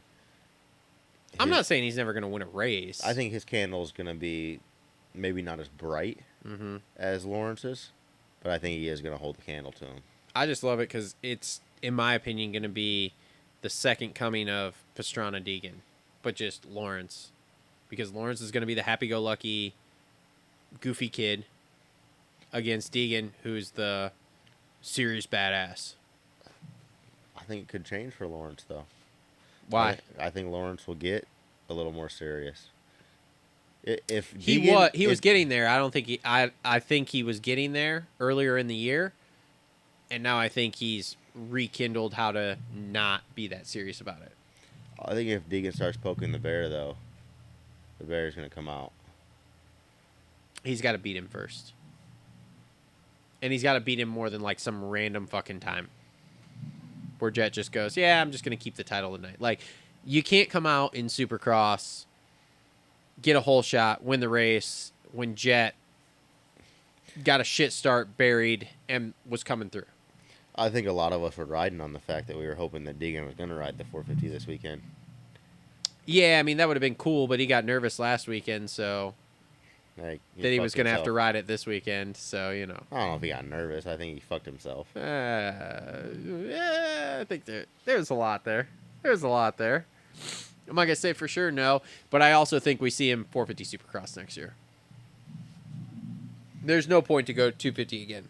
Well, I mean, not if he wins the championship this year. He can't. Yo, I mean, 250 Supercross. He's supposed to ride 250 Supercross because he gets This to defend year. his title. 26, Well, yeah. 26, Yeah, but I don't think we will. I think we'll see him. Unless something goes real sideways with 450 testing, he'll ride a 450 come A1. I don't think so. I don't think so. Why not? Because he's the type of person that wants to defend a title. Their family, their money, the propaganda behind it, But he's going to ride from what I understand, he's going to ride a 450 in off-season races. that's fine. That's good practice. But if it goes well, then don't you just go in and shrug your shoulders and go, well, we're just learning, which we've seen this song and dance before. Because what happened? He came out for Futures, got smoked, 5th place, went down twice, whatever, and then came out the next week and was like, oh, yeah, I'm just going to ride pro now. And then they just did a lot of, well, we're just here to learn. We're just here to learn. We're just here to learn. I mean, how much more perfect would it be to you all of a sudden go, yeah, so we're going to ride 450s this year. I mean, his deal is a 450 deal, even though he's going to supposedly ride the 250 in Supercross. But he's going to ride the 250 in Supercross out of the 450 truck, and he's going to run his own gear deal. So he's still riding the 250, but with his own gear deal. Because he's going to Fox. Degan is going to Fox? Uh-huh. That sucks. But you know Craig set that up. Lot of money. Lot of money. I just hate seeing everybody wearing the same shit. I feel like they all... I mean, everyone's got an Alpine Star now, which I do like the Alpine Star stuff, but I hate the fact that, like, you know, you're going to have... Well, You're you pretty much gotta going to have one brand, one rider on every brand wearing Fox. You gotta have money, dude. And Fox has a shitload of money, so... Yeah? I could very easily... Right now, I'm like 50-50. He's going to ride 450 come Supercross time. I'm 50-50 on it. If the off-season races go well, let's say he does battle the Lawrences or something in those off-season races, then the percentage will go up. The percentage will go up if he's battling them and doing good, but I mean, you go race the 450 and you make what? You know, $1 million. Or you go race the 250, you win 9 rounds. There's 900,000. You get paid $1 million. Is he going to win 9 rounds, though? Say he wins 5. Okay. So he's getting $500,000 plus Uh-huh. the $1.5 million that he's getting for even riding the bike. Uh-huh. I think they're about the money. So at the end of Oh, the day, they are. Oh, they are for sure. at the end of the day, the money is gonna negotiate where they go. And that's smart of him to know that, all right, if I pit out of this truck on this bike, I'm going to make this much more money because I get to have my gear deal. Where Yep. if he's on the Star bike, it's all Star organized. Like, you guys got to wear Thor, you got to wear Alpine Star. How do you blame it? Oh, I mean, I don't blame it at all. It's a weird thing because we've never seen somebody sign a 450 deal but still ride the 250 for Supercross, but they're on a team that has a deal, so they're gonna wear their own shit. Like, this is a very Degan deal. Is it not close to what Hampshire's doing, though? No, it's not as weird because Hampshire is still gonna ride for Fly. So all of his stuff is gonna stay the same. So that's why it's not really weird there. I don't know. It's super interesting. Like I said, when he retires, I'll shut the show down. There'll be nothing to talk about after that. So, Shimoda goes 3-2 for second overall. Him, and Davies are going to be a problem for Degan in playoffs here. So we'll have to Absolutely. see how that goes, but they're going to be the problems. So, Kitchen goes 4-3 for third. Good ride for Kitchen, but he would What do you think of his summer? horrible. I think Kitchen's got so much more in the tank. I think he's a great rider, but I really think that Daytona crash, So I listened to a super interesting interview. I don't know if maybe it was with Steve. I don't know. Post-race interview where he said, A, the Daytona crash was in his head a lot. Like, really fucked him up mentally because it was scary. B, he goes, the bike we've been playing with all year. He goes, so we tested a lot of suspension to get that dialed in to start with. Then we went to testing like starts and mapping and stuff like that.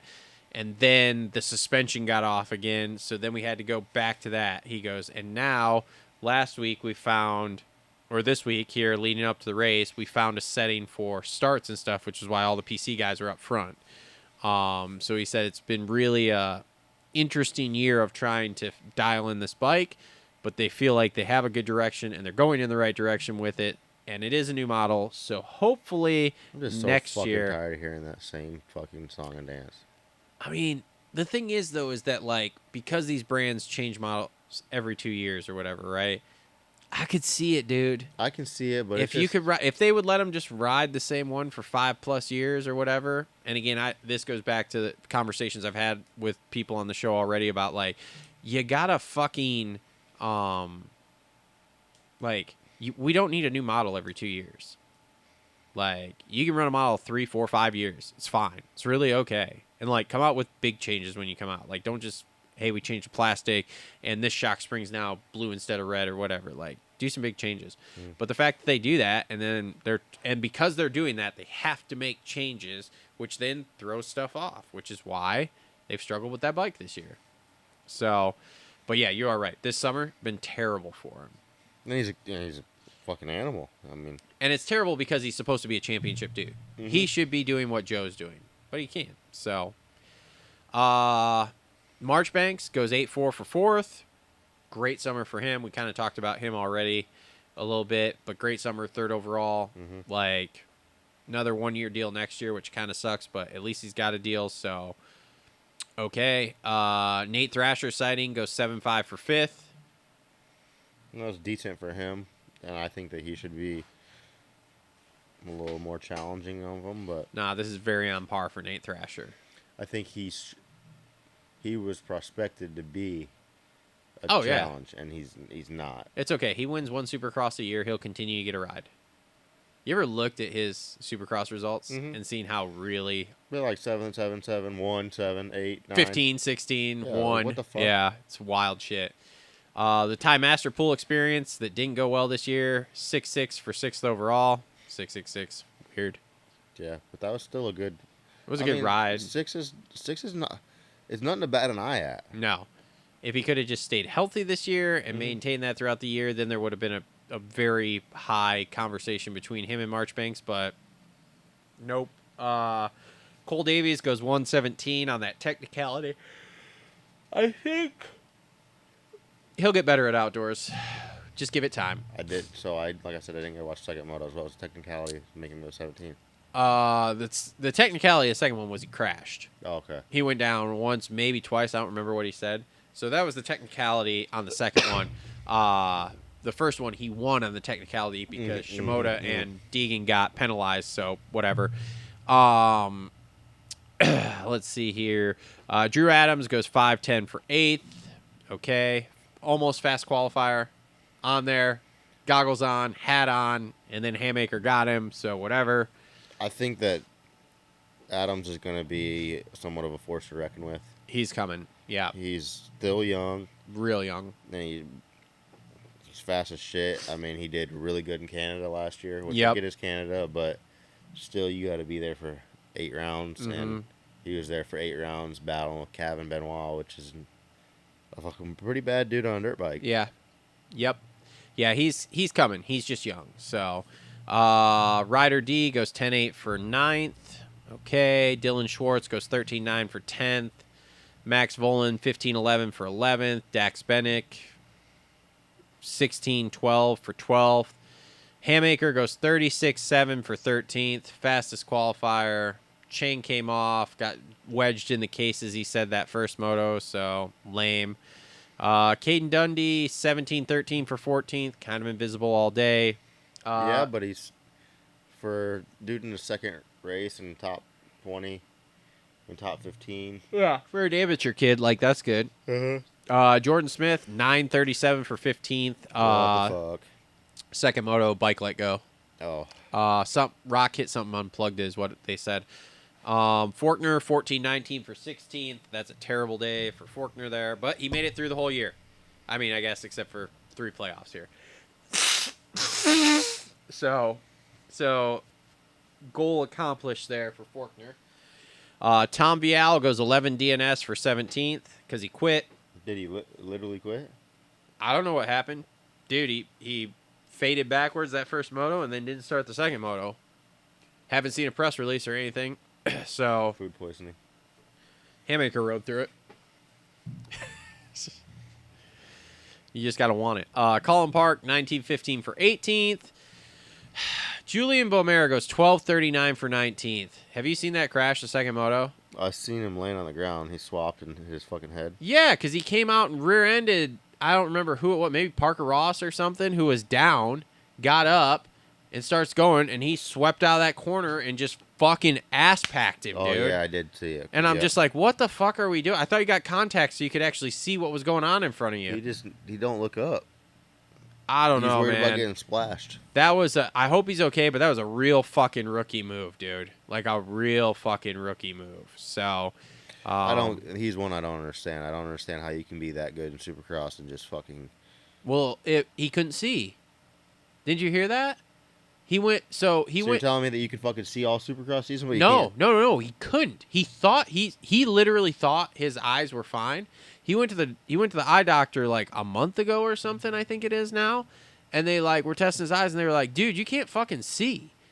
So now he wears contacts and shit, and he's like, holy shit, I'm going fast. shit's so much clearer. Yeah, it's like a big conundrum where we're all like, so is this why you couldn't ride East Coast tracks? Because you couldn't see the ruts? So I don't know. We'll see how this works out. But yeah, dude, he literally, like, within the last month, went to the eye doctor. They checked him, and they were like, dude, you can't see. You need contacts. And he thought he could see fine. He just thought that's how the world was. Dude, you're getting paid by KTM. Why the fuck you getting contacts? Go get some LASIK. You can walk in, walk out. LASIK's dangerous.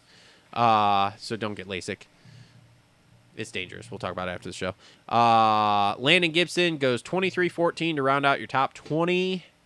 And outside of that, yeah, that's basically it there. So, all right. Anything else? Anything else? Nope. I'm feeling. You're cooked? I'm feeling positive on what I'm saying. I am cooked, but I'm okay. Okay. I'm not cooksy cooked. I'm not Cole you getty cooked either. All right. Well, with that, I feel confident on all that. I mean, it was a long season. What? thank God we're done with outdoors. 3 rounds to go here. There will be no show next week because there is no race. Then we'll be back with playoffs. We'll do playoffs, and then I've got at least one off-season show right now lined up. No MXON show? I don't know, man. I'll probably do my normal off-season stuff, which is me videoing myself like this a lot on my iPhone for like 10 minutes or less. Those seem to do well. I don't want to sit down and do a full show with most of the stuff, so it'll be fine. I do have Kirk Newman's going to come in off-season because he's slated to go be a flagger for all 3 SMX races and Destinations. I don't remember what he told me. Flagger? Yeah. Didn't you know he's an AMA official? I knew he was an AMA official. I didn't realize he was a flagger. Yeah, so he's one of the actual guys, like on the Supercross tracks or whatever, that has the actual helmet on with the radio and stuff and the actual AMA shirt. Not just one of the fucking fly-by-night flaggers. He's an actual, like, AMA official flagger. So he's got, like, the blue flags and stuff like that, too. I knew that Trampus was part of the AMA too. Yeah, but Kirk does it a lot because what was it last year? I think it was last year, not this year, but 24 in Detroit. I'm sitting there and all of a sudden I get a text from him. He's like, "Bro, this is sketchy." I'm like, "What?" And I look up, and he is on this dirt pedestal between two lanes that are this close together, flagging. And dude, homie almost got hit like twice that day. I was sitting there watching, and like literally somebody crashed, and this bike flies towards me. He's just like ducking on this dirt pedestal between two lanes, dude. It was unreal. So he's gonna do all 3 SMX races. And then I think he said he's doing something with Des Nations too, and then he's gonna come in and talk about being an actual AMA official and that kind of stuff like that. So that'll be interesting. Cool. And a fun conversation to do. And then I don't know who else I'm gonna line up for the off season, but probably more. Oh, we were talking about doing Tim. Maybe you're coming back in. We'll do. We'll talk some shit and see if we can get Tim on. So we'll do all that stuff. Thanks to all of you for watching. Thanks to our members. Sorry we had technical difficulties tonight. I don't know why the computer fucking shut off. The internet's fine, but apparently that took a shit. This is in Seth's wheelhouse here. Luckily the show's still recording everywhere, so we should be able to get the full show out here. But thanks to everybody for watching. Thanks to Rev X Products for putting the show on. Thanks to NANO, XTREME, Alias MX, Gutter Worx, Holster Co., Pro Flo Racing, and Complete Racing Solutions for supporting us this year. We will see you guys in a couple of weeks for playoffs. Later. Thanks for tuning into the Moto Aftermath Show. If you guys like the show, make sure to give us a thumbs up there with that like button. Also, make sure you subscribe and hit that bell notification so you never miss a show update, a live show, or anything that we're doing here, because when we find out news, we will be on here bringing you our thoughts with it. Also, if you guys want to help support the show, join our members area. You'll get member exclusives, including live shows. You get to watch the show being recorded live, and you'll get all sorts of other member benefits. So thanks everybody for tuning in. Join the members area, subscribe. We'll see you all on the next one.